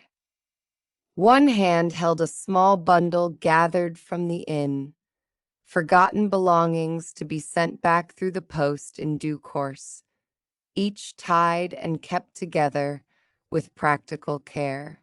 He crossed into the workroom with the accustomed ease of someone entering a place already in motion, glanced at the mixing bowls and the interrupted starter work, and then saw the open tag on the shelf.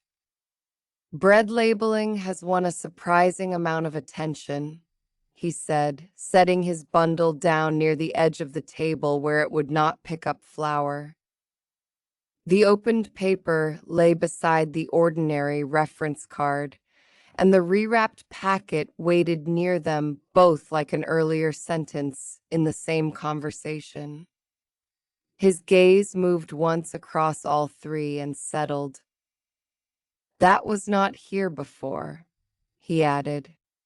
A short while later, Edith arrived with the clean, direct purpose of someone who had stepped away from one sort of sorting only to take up another. A stack of forwarding slips and Morning Post sat tucked squarely beneath her arm, held close so the corners stayed even. She crossed the threshold still carrying that neat burden, and before she had found a place to set it down, her eye caught the blue star tag beside the packet. Courtesy gave way to concentration without any display about it. The slips were placed carefully on a clear patch of table.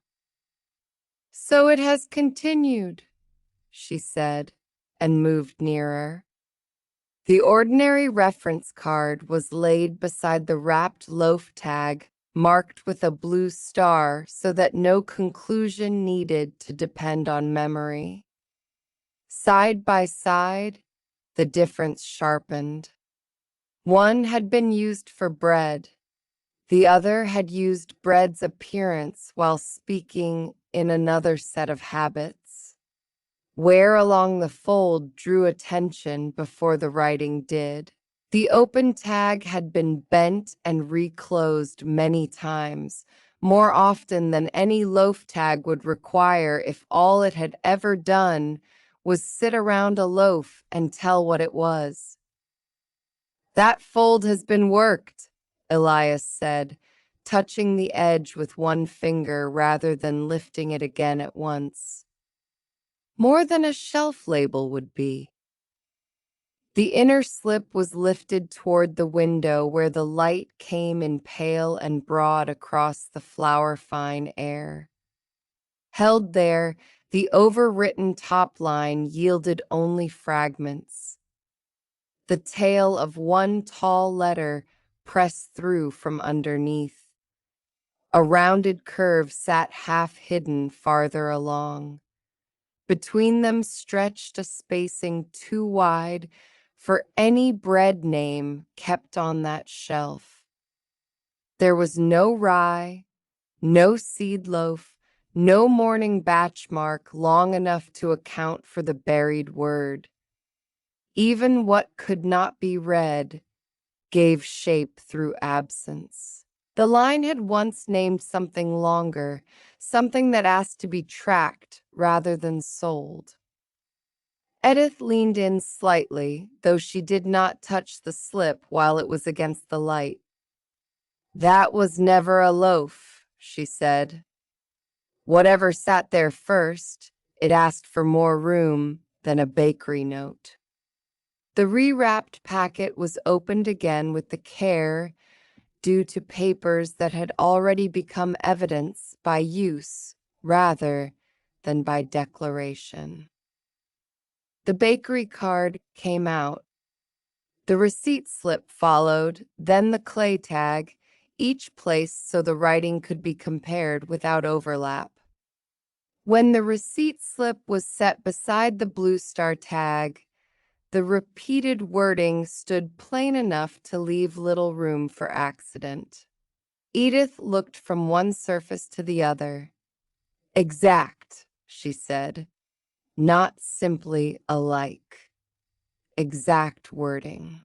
Her fingertip hovered over the phrase without touching the ink. "That matters. People borrow language loosely when they imitate. This was repeated as part of a practice." Samuel drew a little closer, keys at rest now against his coat. "A habit, then," he said, "or an instruction expected to be recognized." The marked corner of the inner slip was compared with the corresponding mark on the receipt slip. HIR sat in both places with that same detached quality, neither sentence nor signature. More telling still was the scored line after the R. It ended in the same small break each time, as if the motion had been interrupted or deliberately cut short at an exact point. Edith studied it with her head slightly bent, one hand braced against the table. "I cannot give you the meaning," she said after a moment. "Yet I know the feel of this sort of repetition. One process leaves the same mark each time. Or one hand does, while formalizing a redirection and then leaving it unfinished." Attention turned to the torn blue fiber at the clean rectangle. It was too slight a thing to make a grand showing of itself. Only one thread against paper, but once seen, it insisted on being compared. The clay tag from the packet was brought nearer. Its off-center hole, remembered from the morning, had already suggested that something had once been threaded through it, awkwardly or in haste. The blue fiber still clinging to the loaf tag did not prove a shared origin on its own. It offered likeness, the same kind of material, the same shade darkened slightly at the frayed edge. "The kind chosen for use," Elias said, looking from one to the other. "Binding that can stand handling, something meant to hold related pieces together and be opened again." A thumb moved lightly over the fold where the hidden layer had sat. The paper answered with a firmness absent from the ordinary reference card. There was a stiffness there, a resistance kept in the fibers after whatever had been attached was peeled away. The fold lines themselves had been established earlier, softened by repeated use. The blank rectangle belonged to a later act. "It was complete when it began its life," he said quietly. "Whole, then altered. The removal came after the opening and closing had already become familiar." Samuel's bundle offered something unexpectedly useful. Among the forgotten belongings from the inn was a returned room note tied with plain twine.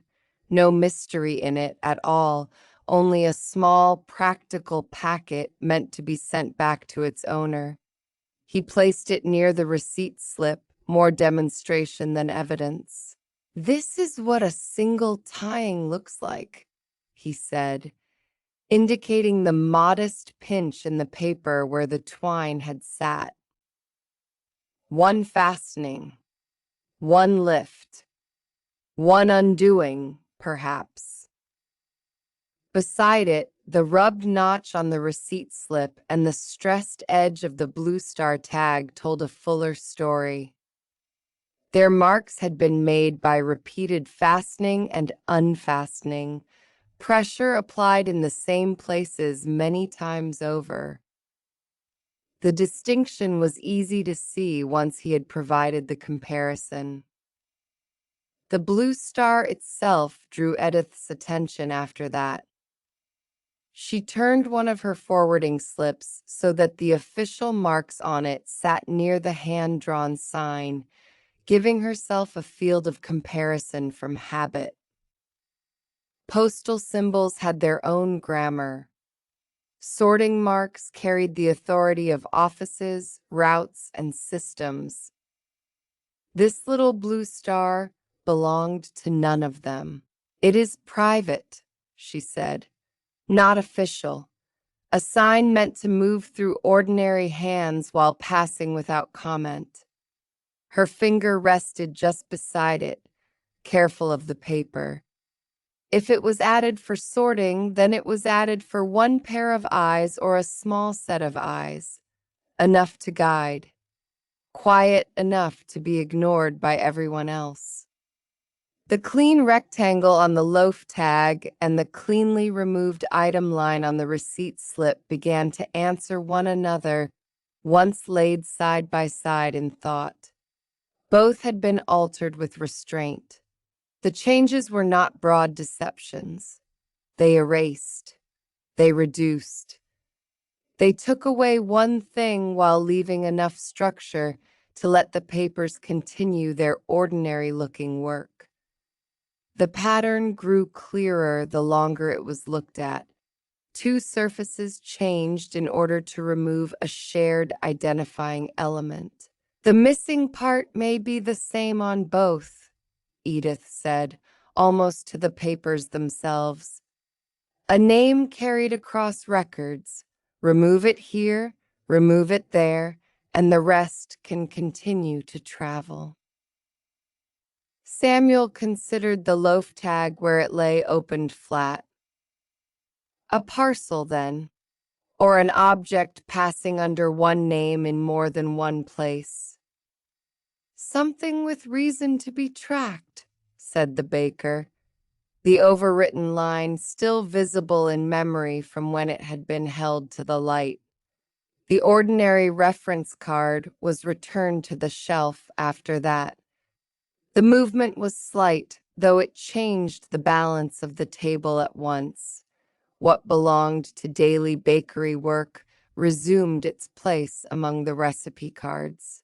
The wrapped loaf tag marked with a blue star remained on the work surface with the packet pieces, no longer a stray item to compare against habit, but part of the active set itself. Its importance had shifted without anyone needing to say so. Edith drew her stack of forwarding slips a little nearer and sorted through memory the way some people sort through drawers, touching one practical association after another until the useful one was found. "The wording about redirection sits near parcel handling," she said. "Near, though not within anything formal, I know. It sounds like what someone accustomed to rerouting would write for private use. Enough to guide an action, not enough to belong to the post by rule." A pause settled over the table. Flour lay in a fine crescent where the morning's work had dusted the boards. Paper edges lifted minutely in the draft from the door. The starter jar at the back shelf went on warming the air with its faint, sour breath. The bakery card, the receipt slip, the clay tag, and the Blue Star Loaf tag were looked at not as isolated finds, but as one handled set. In that collected view, the shape of the matter grew easier to hold. These objects had all been touched by the same kind of care. Not the care that preserves, but the care that conceals while keeping function intact. Identity had been hidden across them with consistency. This was no scattering of unrelated meddling. The repeated wording, the repeated HIR with its same broken line, the related blue fiber, the wear of repeated fastening and opening. Taken together, they gave sufficient answer to one immediate question. The wrapped loaf tag marked with a blue star belonged to the same trail. Coincidence had thinned too far to stand on. What remained unanswered stretched farther outward. Why use a bakery label in such a process? What object had needed to pass disguised among ordinary work? And how many such small, familiar-looking pieces might already have gone through common hands without anyone pausing over them? The packet was opened once more, though only briefly this time. The 4 pieces were gathered into a single stack: bakery card, receipt slip, clay tag, then the newly found tag. When the papers were folded into their wrapping again, Elias placed the Blue Star piece at the outermost layer, rather than burying it among the rest. The motion held the quiet care usually reserved for saved recipe cards that might one day need to be consulted again. What mattered most had changed, and the bundle showed it by arrangement alone. Edith's forwarding slips remained beneath one hand while the expanded packet rested beneath the other. For an instant, they seemed to answer each other across the table. Private markings and public systems, unofficial signs beside formal habits of redirection. She gave a small nod, more toward the work ahead than toward anyone present. I can compare these against what I know, she said. If the mark lives near redirected parcels, it may leave traces in custom even when it leaves none in rule. Samuel, seeing that surprise had become a task, gathered his bundle of forgotten belongings back into the crook of his arm. The room note tied with plain twine was lifted last. He left the cleared table space to the papers. I shall return these through the proper channels, he said, with a glance at the forwarding slips, and leave you the more curious set. The spoon from the starter jar still waited where it had been laid aside at the beginning of all this. It was rinsed at last beneath the water, the last clinging bit of paste clouding away. When it was set to dry, the interrupted task that had opened the scene found its small conclusion. Around that motion, the bakery's steady rhythm resumed. Flour in bowls, cards on shelves, the patient life of dough and paper, each returned to its own order. The work had not been abandoned. It had only been rearranged. The packet, warm from handling, rested against the palm when it was lifted from beside the mixing bowls. Through the folded paper, the outermost tag could still be felt as a firmer little layer. One thread followed with it into thought and stayed there. If a private blue star had marked one piece meant to pass unnoticed, Others like it might already have moved through familiar places wearing ordinary faces. The possibility did not clamor. It traveled quietly, close at hand, as Elias turned with Edith from the table before any more flour had time to settle over the evidence. Chapter 5.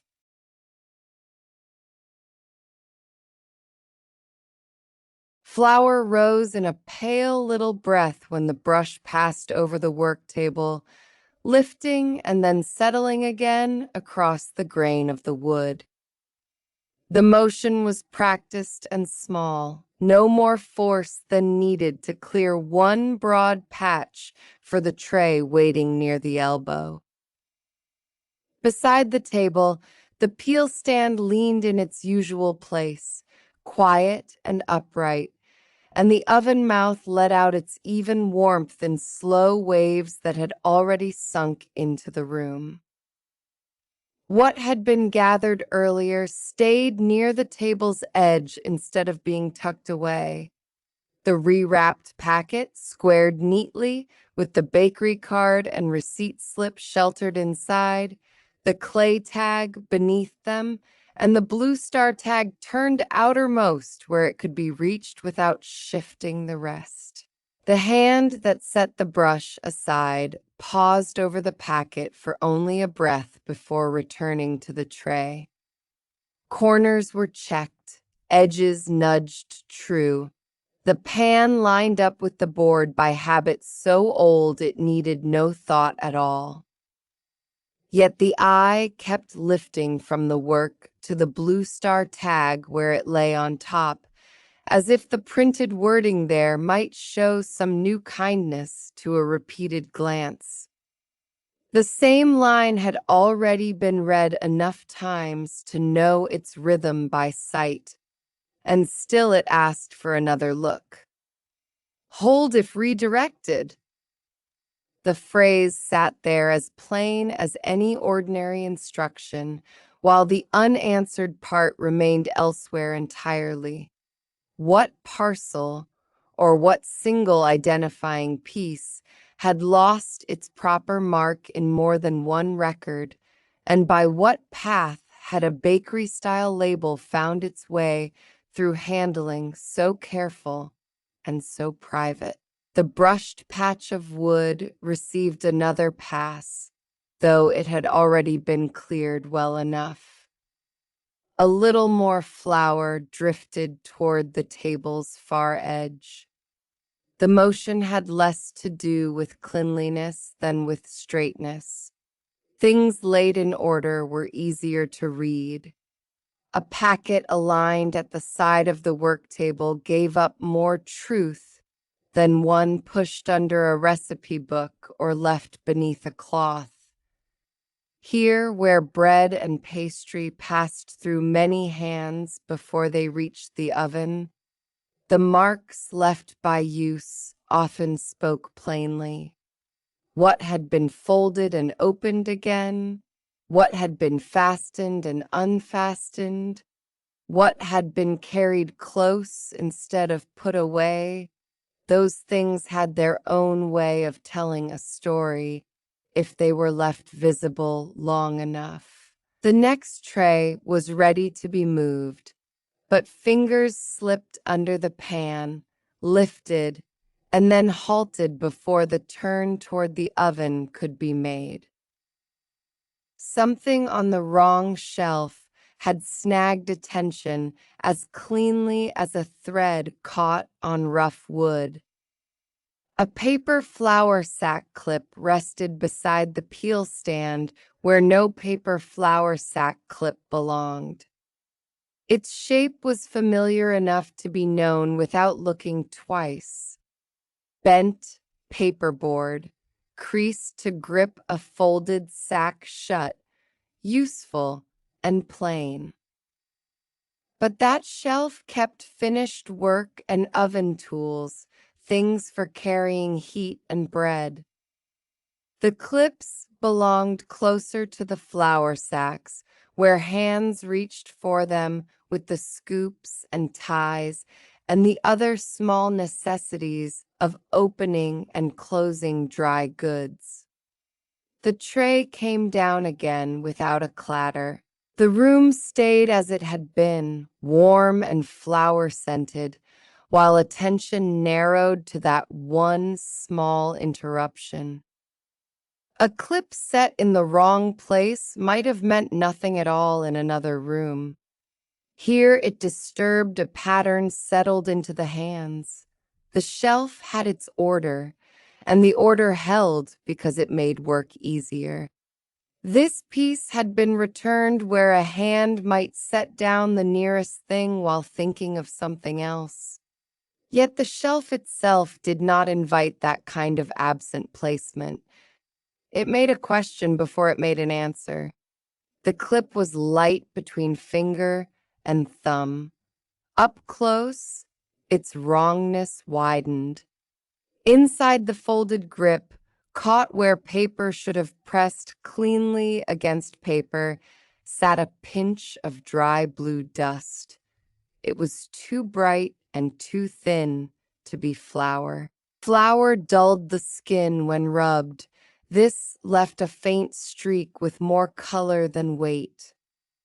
The fold looked used rather than broken, its edges softened by handling, then carried back and left where it did not belong. There was no bent corner to suggest haste, no torn side, no sign that it had fallen and been kicked aside. It had the mild look of an object returned after serving some other purpose. The thumb eased the fold open a little farther.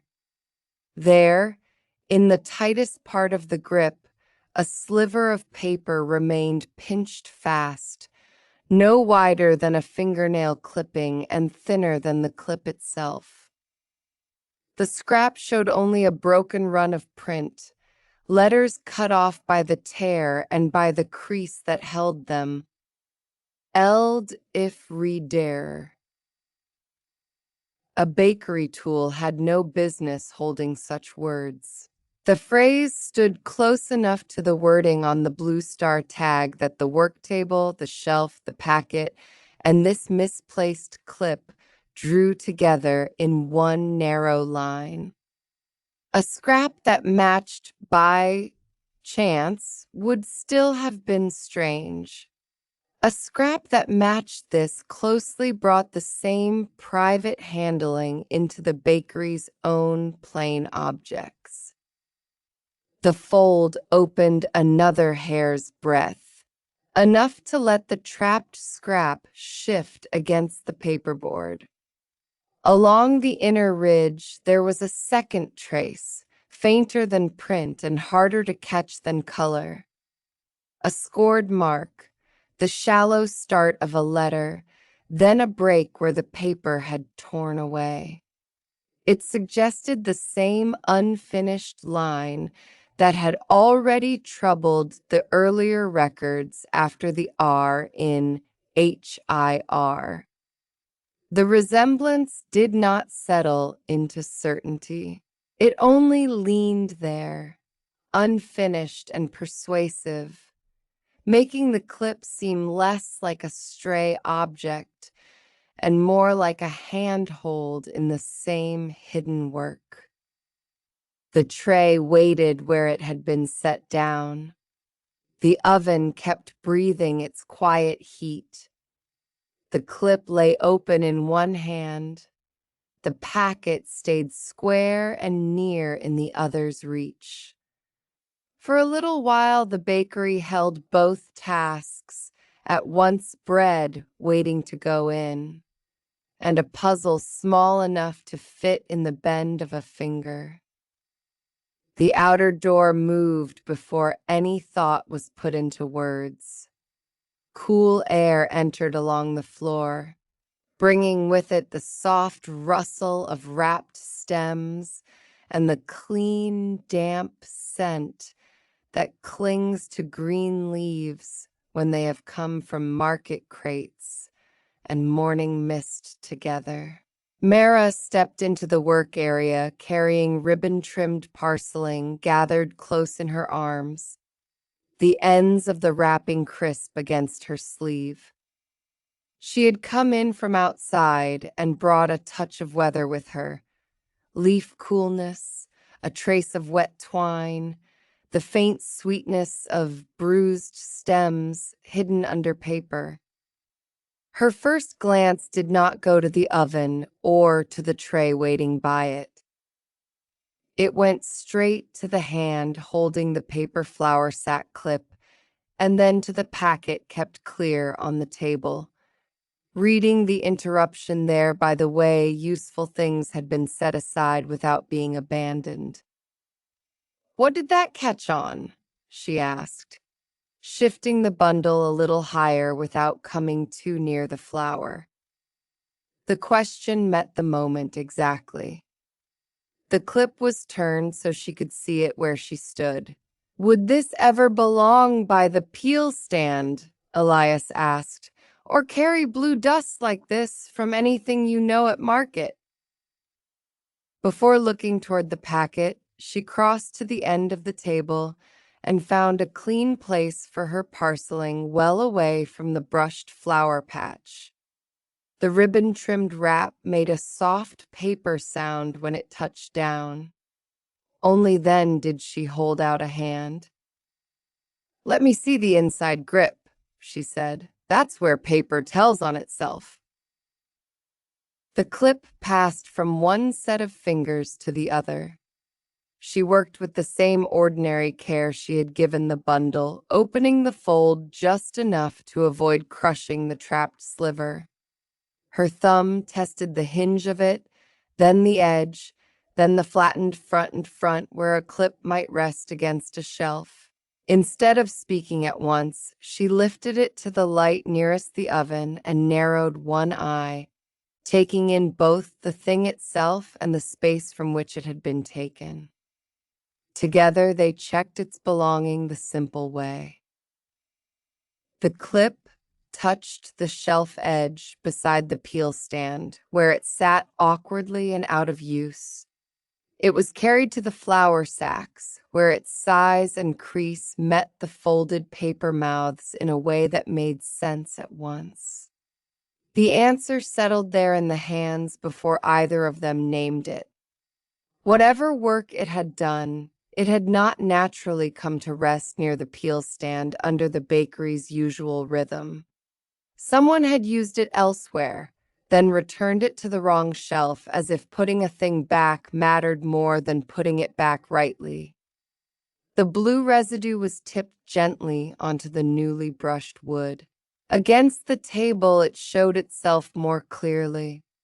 Not a powder that drifted, but a rubbed transfer that clung in short, dry streaks. A fingertip spread it in a thin arc. It held in little lines where pressure had dragged it, then broke into faint smears. Mara bent over the mark and touched the very edge of it with the nail of one finger. The blue gathered there, dry and chalk fine, before releasing. "That's from rubbing under pressure," she said. "Ribbon dyes do it. Stem wrappers, too, when they've been folded and folded again. You see it where hands keep returning to the same spot." Her gaze shifted, at last, to the packet lying at the table's edge. The look was enough. The packet was opened no more than needed, enough to bring the blue star tag out beside the clip while keeping the bakery card, receipt slip, and clay tag sheltered beneath the wrapping paper. Side by side on the wood, the torn blue fiber along the tag and the streak hidden inside the clip made a pair that was difficult to ignore. The color was close. The wear was close. Yet resemblance alone would not do. One thing had touched another, perhaps. or both had touched a third thing no longer here. The trapped paper sliver was teased free a little farther, enough to show how it sat within the fold. Its angle proved stranger than the fragment itself. If a paper flower sack clip had been doing its ordinary duty, the scrap would have run in line with a flower label or the folded seam of a sack. This piece sat skewed, caught diagonally, as if it had been pinched only for a moment while some other work was done. The detail drew Elias in more strongly than the printed letters had. Temporary handling left a different kind of mark than storage. Fingers often borrow the help of an object for just long enough to hold one thing aside while another is shifted, written on, reattached, or removed. Mara lifted the sliver toward the light from the doorway where the day still reached.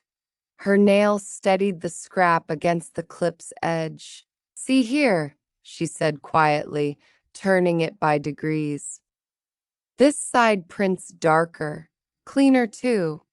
Then halfway through, it thins." The change appeared once she pointed to it.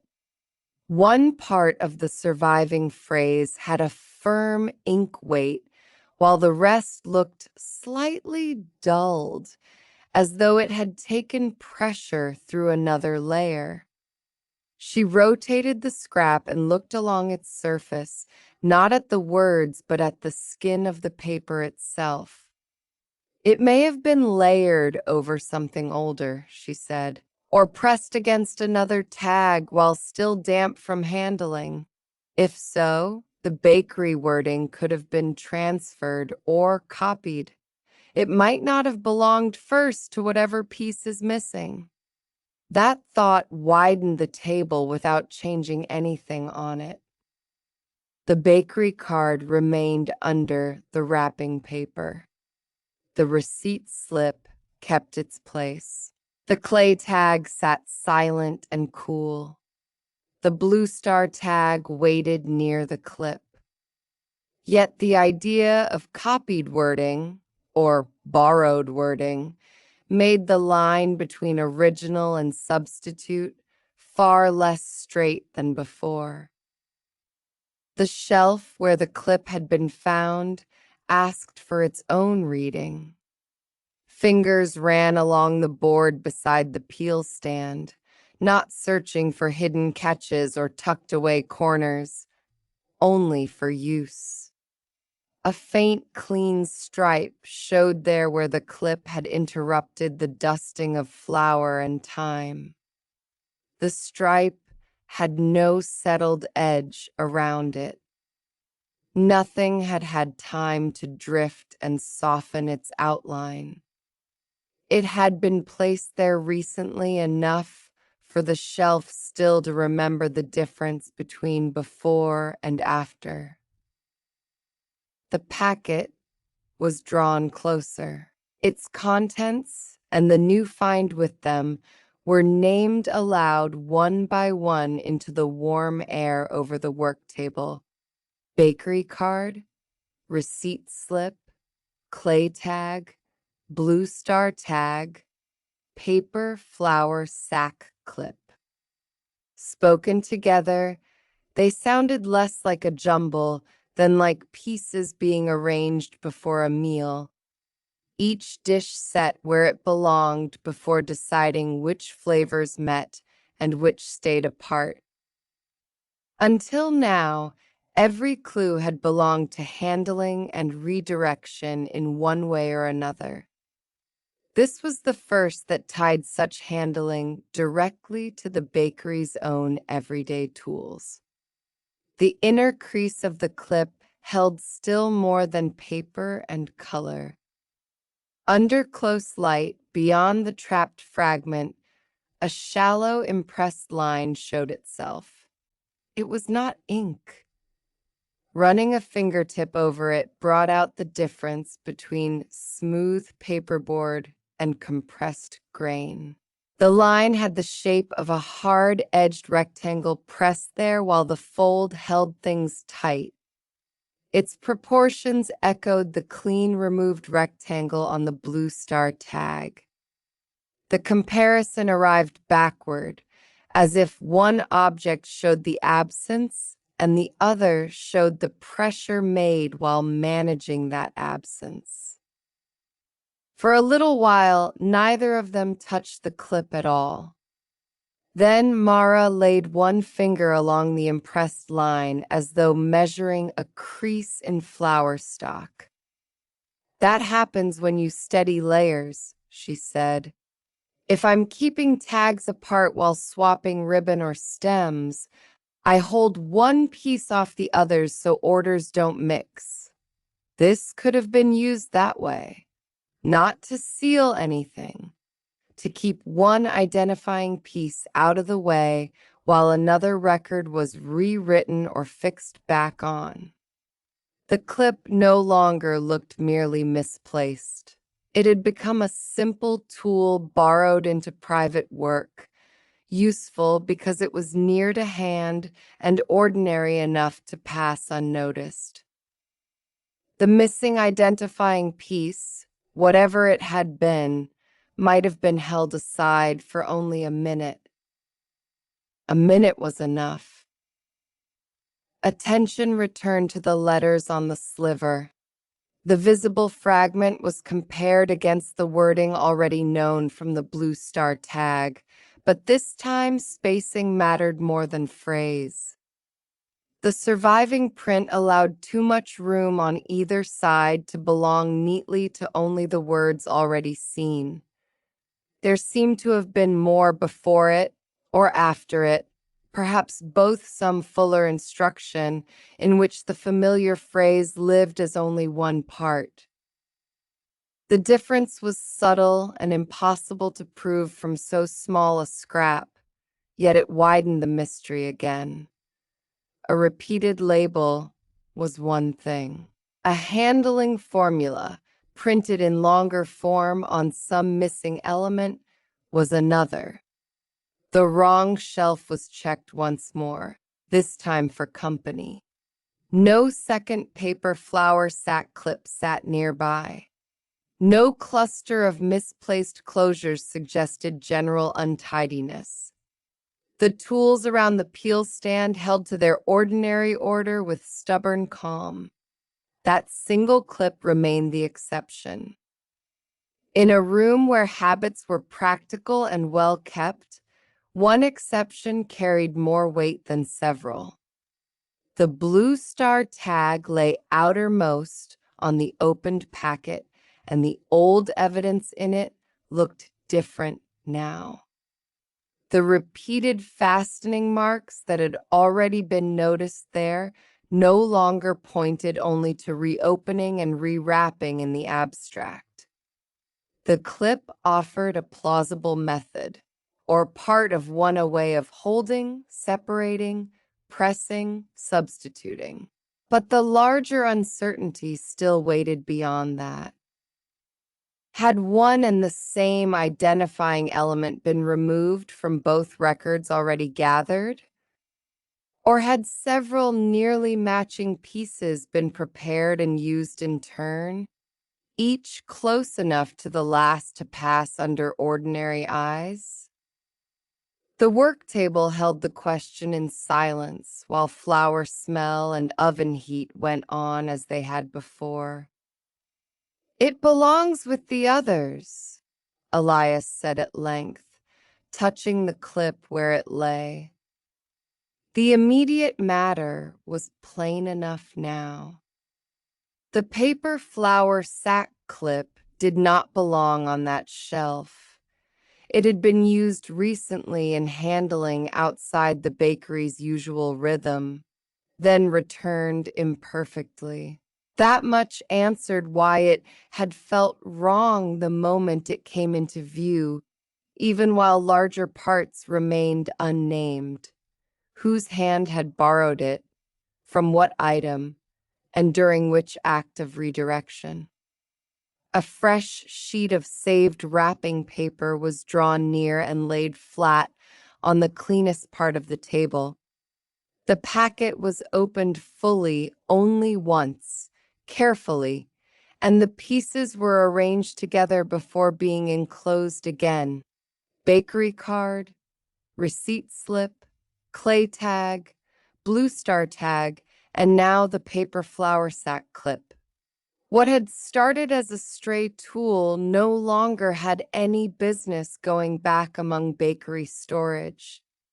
It had crossed over into evidence by the simple fact of what it carried. Mara stayed where she was, one hand resting lightly on the edge of the table near her ribbon-trimmed parceling. Her place in the matter had shifted with equal quietness.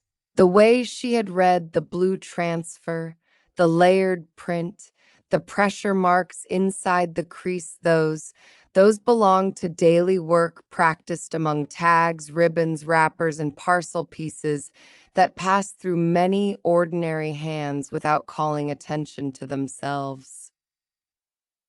Forwarding slips and redirected parcels still had their own logic, and Edith's promised comparisons still waited elsewhere in that chain. Yet here, on this flour-dusted table, another kind of expertise had come plainly into use. The wrapping paper folded over the packet in measured turns. Corners were brought in, edges aligned, the bundle made neat enough to open again without confusion. The clip itself was not used to fasten the packet shut. It was kept with the clues enclosed among them, unable now to play at being only a tool. Only then did the waiting tray return to its place in the body's memory. Hands slid beneath it again. The turn to the oven completed itself. The peel stand remained where it always stood, relieved of the stray thing that had disturbed its order. The oven mouth opened wider, received the tray, and gave back a fuller rush of stored warmth over wrists and forearms. Dry flour smell rose around that warmth, clean and familiar, restoring the room's visible work, even while the new question stayed folded close at the edge of thought. If one small bakery object had been borrowed into private redirection, how many other useful ordinary things might already have done the same without notice? The door through which Mara had entered now stood nearly still, keeping in only a trace of the cool air she had brought with her. Damp green leaf scent lingered faintly over the ribbon-trimmed parceling set aside from the flour. The market and the bakery shared the room for a little while in that mingling dry grain, warm bread heat, paper, stem, dye, wrapper, twine. It was a meeting of materials more than places, each one quietly offering its own way of being handled, folded, tied, labeled, opened, and sent onward. "What would you look for after this?" he asked, not lifting his eyes from the oven until the tray sat where it should. Her answer came after the pan was set and the peel drawn back. "Anything ordinary that keeps pressure marks," she said. "Anything easy to borrow because no one remembers noticing it. And any tag that looks as though one layer learned its words from another." The oven door closed. A gentle knock of wood against wood came from the peel returning to its stand.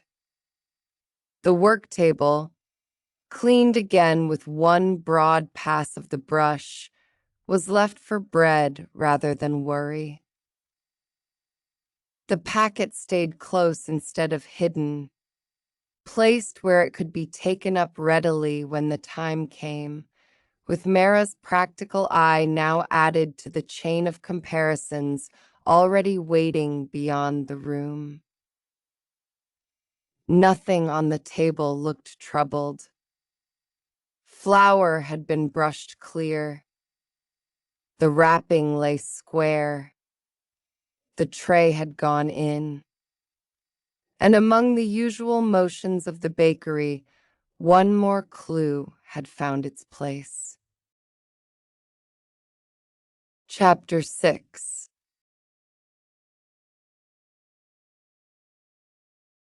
Late light from the house had turned amber by the time the market basket cloth came out again.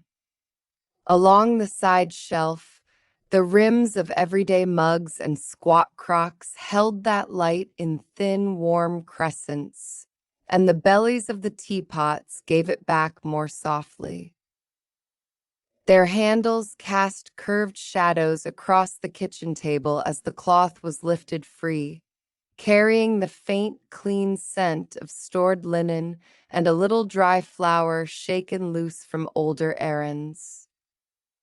Near it, the rewrapped packet from the bakery work table was set down with the care of an object already promoted from parcel to evidence, though it still looked plain enough to belong among evening tasks. The table had held tea not long before. A cup ring had nearly dried by the edge, and a few crumbs waited where a hand had missed them earlier.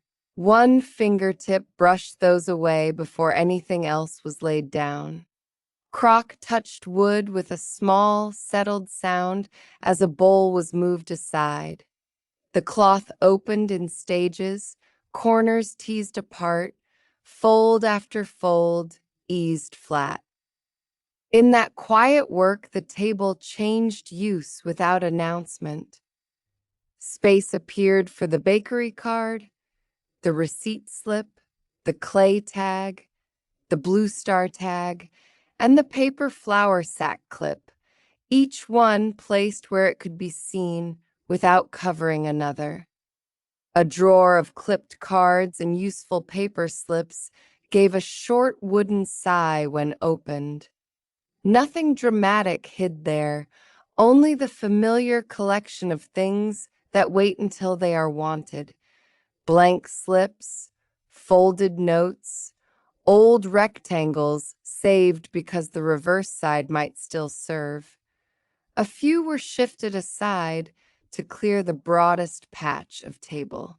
The glazed notebook marked in brown ink came next, brought nearer almost before there was reason to reach for it, as if comparison belonged beside a cleared surface, and a patient lamp in the same way a teacup belonged beside a saucer. The cloth, spread wider now, caught for an instant under the hand. It did not give the way lint gave. Something hard held in the weave, small enough to have hidden among folds and firm enough to resist them. The linen lifted slightly around it. When the last turn of fabric was opened, the thing showed itself. The chipped glaze sample marked in brown ink on the back, lodged stubbornly where two folds crossed and had kept it pressed in place. A household object has its own right resting places. This one belonged with pottery notes, with pieces compared under daylight and put back among other fragments of color and firing. Here it sat in a market basket cloth instead, hard among soft creases, as if it had taken a quiet journey under cover of errands and come home by mistake. The hand that found it did not hurry. The shard was worked loose carefully, lifted over the table, and turned so the light could run across both faces. Beneath it, the linen kept a memory. A faint square sat in the weave, flatter than the surrounding cloth where something had ridden tucked against it for more than a moment. Threads on that patch lay pressed in one direction and then another, keeping the shape after the weight had gone. The mark was neat enough to call up other neat things at once. The paper flower sack clip with its inner impressed hard-edged rectangle, and the clean removed rectangle on the blue star tag. Those three shapes did not yet explain one another, though they belonged to the same family of pressure, useful and crisp. The shard itself held more than its presence. Brown ink on the back offered one ordinary line first, the sort of marking a glaze sample might carry for its own keeping. Yet beneath that, fitted close as though borrowed space were all that remained, another line waited in the same brown family of ink. Hold if reader. The wording sat there with a compact, practical air that belonged much more readily to bakery handling than to pottery notes. On the table, near the rewrapped packet, memory answered immediately with the paper sliver caught in the clip showing Eld if reader. The room did not change around that discovery. Cups and crocks remained where they were, the side shelf warm and still, the kitchen keeping its own small sounds close. In that uninterrupted quiet, the line on the shard asked to be read again, this time less for the words themselves than for how they occupied the surface. At the beginning of the added line, before the H, something had started and failed to become ink. An angle scored the glaze faintly, pressed rather than written, as if a pen had found its place a breath too early and only touched. It was a beginning without a body, an unfinished start. Seen from one tilt of light, it resembled the faint scored start of a letter after the R in HIR, remembered from the sliver in the paper flour sack clip. The likeness was not exact enough to claim sameness. It was quieter than that, a kinship of sequence, pressure before certainty, movement before the full settling of ink. A thumb moved lightly over the back of the sample. Dry glaze offered one kind of drag, the ink another. The ordinary marking sat in the surface with the settled confidence of a label made where such labels are usually made. The shorter bakery line behaved differently under the thumb. Part of it seemed caught by the glaze, part lay thinner, skimming over tiny rises as if it had been written under different support. A simple note usually keeps one manner all the way through. This one changed halfway, and that change opened the more useful question. Perhaps the bakery wording had been copied onto the shard from some longer instruction kept elsewhere. Perhaps the shard had served in a more practical way, slid under softer paper so another object received the real pressure while this hard piece steadied the writing. The evidence stayed domestic and close at hand. Saved slips, working ceramics, cloth used often enough to know the shape of errands.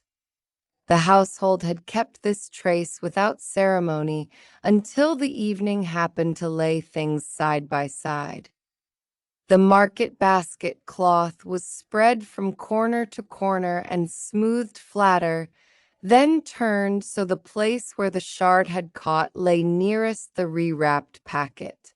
Arranged beside the bakery card, the receipt slip, the clay tag, the blue star tag, and the paper flour sack clip, the linen ceased to be merely wrapping and became one more working surface with a memory to offer. Elias adjusted each object with small intervals between them, letting edges show cleanly, giving every piece its own breathing room on the wood. Around the snag where the shard had hidden, a trace remained that no washing habit would have prepared on purpose. Fine brown dust had settled into the crossing threads and lodged there with stubborn delicacy. Against plain linen, it might once have passed for earth from a basket bottom or flour darkened by old handling. Laid beside the chipped sample, it answered differently. The color leaned toward a dry pottery edge, the sort of powder made when a rough place rubs another rough place over time. The shard had not simply touched the cloth in passing. It had ridden there long enough to grind itself into the weave.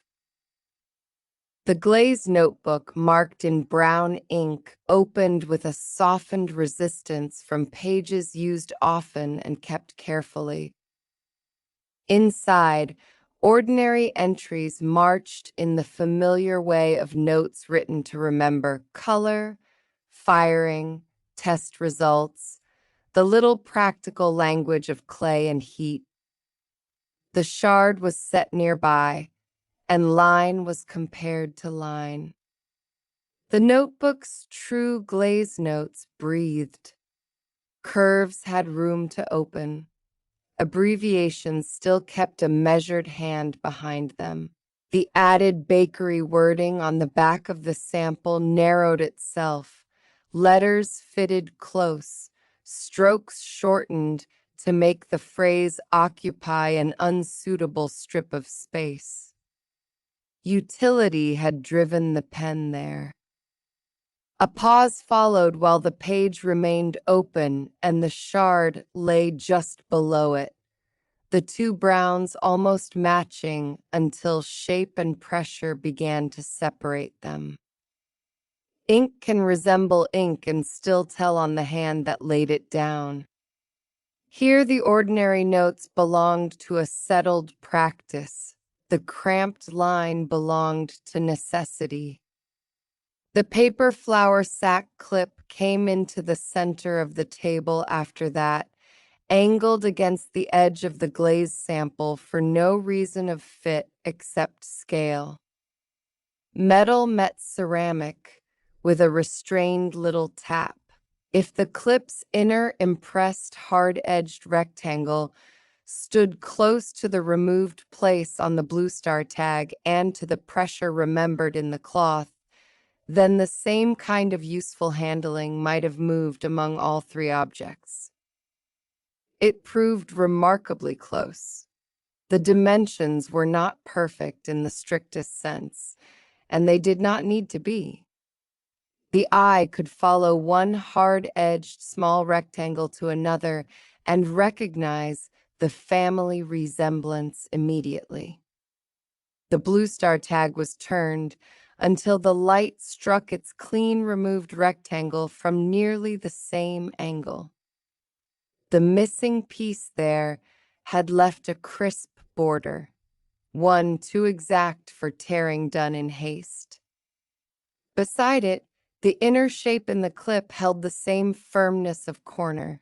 The pressed patch in the cloth offered a softer echo, translated through linen threads, yet it kept that same decided edge. Tag, clip, cloth. Each one carried the mark of something useful and steady, something placed with intention rather than grabbed at blindly.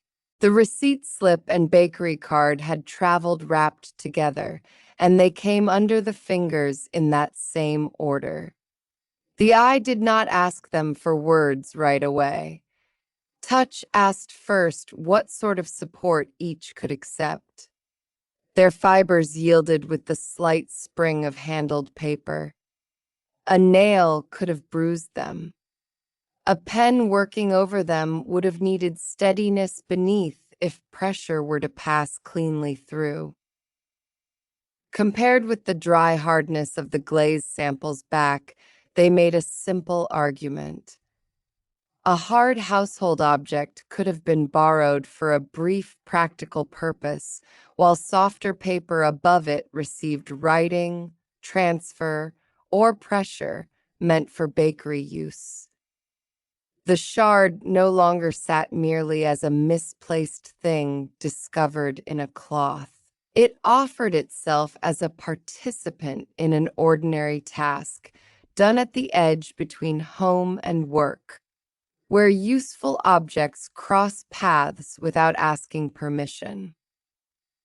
A fingertip returned to the scored beginning before the H on the added line and traced its small interrupted angle. From there, attention moved, by memory, to the faint scored start of a letter after the R in HIR from the sliver caught in the clip. The comparison did not rely on shape alone. It was the order of events that mattered. First, the pressure of a pen finding where to begin, then the settling of ink into an intended stroke. Both marks carried that sequence. Both suggested wording drafted, checked, or transferred more than once, in more than one place, perhaps from one longer instruction that no longer sat on the table. The drawer of clipped cards and useful paper slips opened again, this time for a different kind of search. No hidden message was expected there.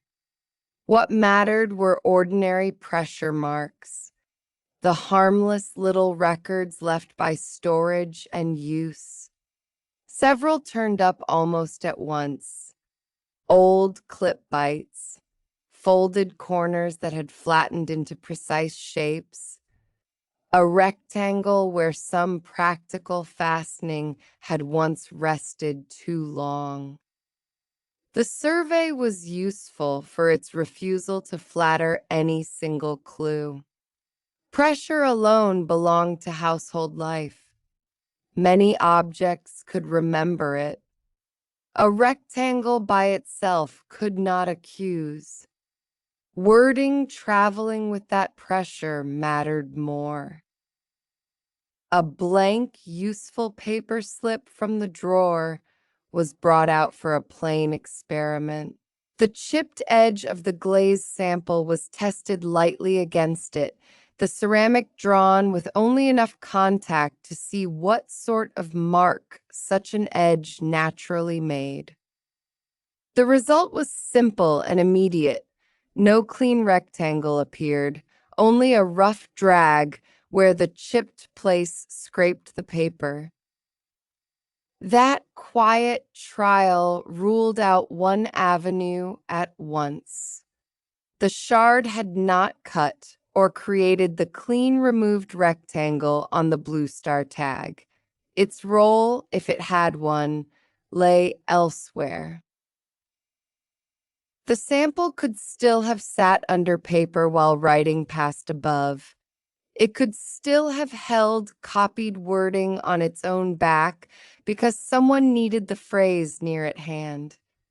It simply had not been the hard-edged thing that made the tag's missing place. The market basket cloth was folded again, this time around nothing at all. The movement was slow, practical, almost absent-minded if one did not know it was an experiment. One fold over, then another, letting the linen choose where a small, hard object would naturally settle if carried among papers and other useful things. The answer appeared along a crease that pressed the inner layers together.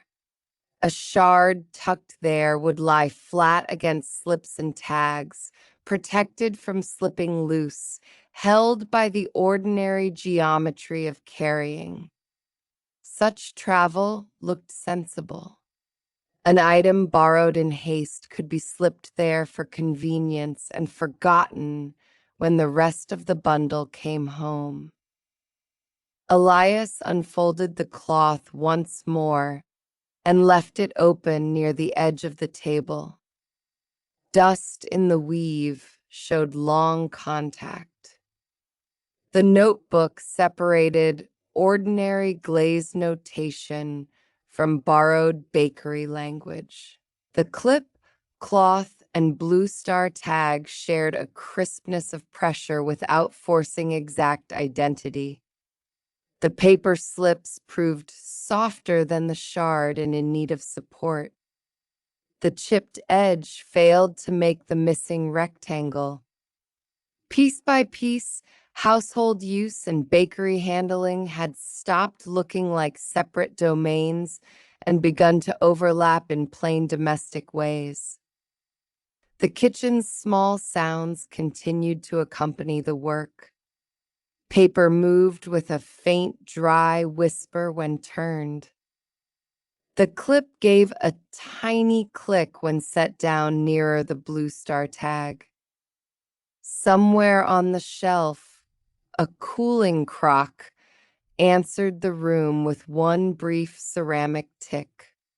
The evening had no need of interruption to move forward. Every useful thing required only enough attention to show what sort of memory it carried. The shard was lifted again, held slightly closer to the light. Brown ink across the back no longer arranged itself into one single story. The ordinary glaze note remained what it had always been. The bakery phrase beneath it belonged to another moment of use, one fitted into available space. The scored false start before the first letter linked it gently to the earlier sliver from the clip. Yet the clean removed rectangle on the blue star tag stood apart from the shard's chipped edge.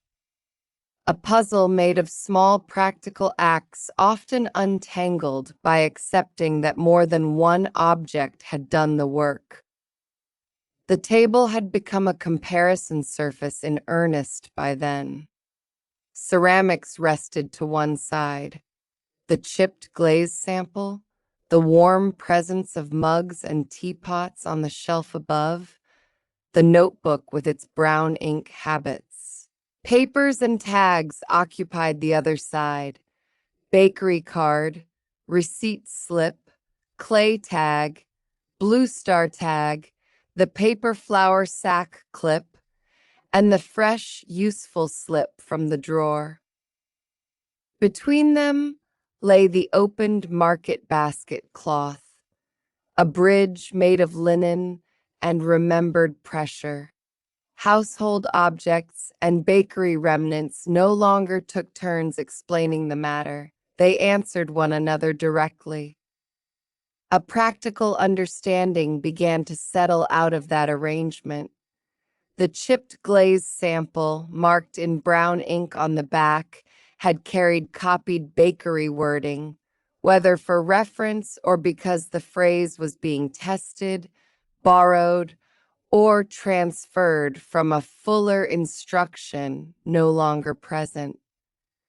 Yet it was not the missing identifying element removed from the blue star tag. The clean rectangle there belonged to another hard, useful action. The sample most likely served as backing during some quiet redirection, a piece close at hand from home while softer paper or layered tag took the true pressure. That understanding divided the earlier question into two smaller ones. The phrase on the shard did not need to have begun on the known blue star tag.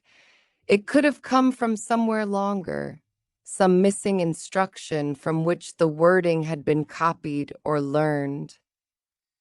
And if more than one nearly matching piece had been used in turn, then the clip's pressure, The cloth's square memory and the tag's removed place could belong to related moments without being the same moment exactly. For a while, the hand simply rested on the table near the notebook marker slip, letting the arrangement stand as it was. There are evenings when progress arrives as a burst of certainty. This one came more like the settling of flour after a careful pour. The particles had been in the air all along. Looking closely had only given them time to land. The chipped glaze sample marked in brown ink on the back was not returned to the market basket cloth. Instead, it was set beside the rewrapped packet, given equal standing with the bakery card, the receipt slip, the clay tag, the blue star tag, and the paper flour sack clip. The placement altered its category completely. It had joined the gathered record. The glazed notebook, marked in brown ink, stayed open long enough for a fresh, useful paper slip to be placed between the compared pages. The slip sat there as a quiet marker, holding the place where notebook hand and borrowed phrase had been weighed against one another. After that, the cover came down with a soft, final sound. The drawer of clipped cards and useful paper slips slid shut again, not empty of possibilities, simply relieved of anything not needed tonight. Only the chosen objects remained in the warm light. The market basket cloth still waited open by the sink end of the table. It was lifted, shaken once over the basin to free the last few crumbs from its folds, then folded neatly into its proper shape. No hidden weight tugged at it now. The earlier snag had gone. Linen lay against linen as it was meant to, plain and useful. On the shelf, the mugs and teapots kept their warm rims under the late household light. Below them, the table held its new order without fuss. The rewrapped packet rested complete with its added shard, and each clue sat where it could be seen in company with the others. The room had been examined closely enough for ordinary things to show the work they had done. Pressure remembered in cloth, copied wording on ceramic, paper that had needed backing, a tag altered by a clean, deliberate act. Nothing more was required from the evening than that. The useful objects had been returned to right relation, though one of them would no longer be mistaken for only what it had once been. And that is where our story rests for today. Thank you for listening. Your pet was in good company. Until next time.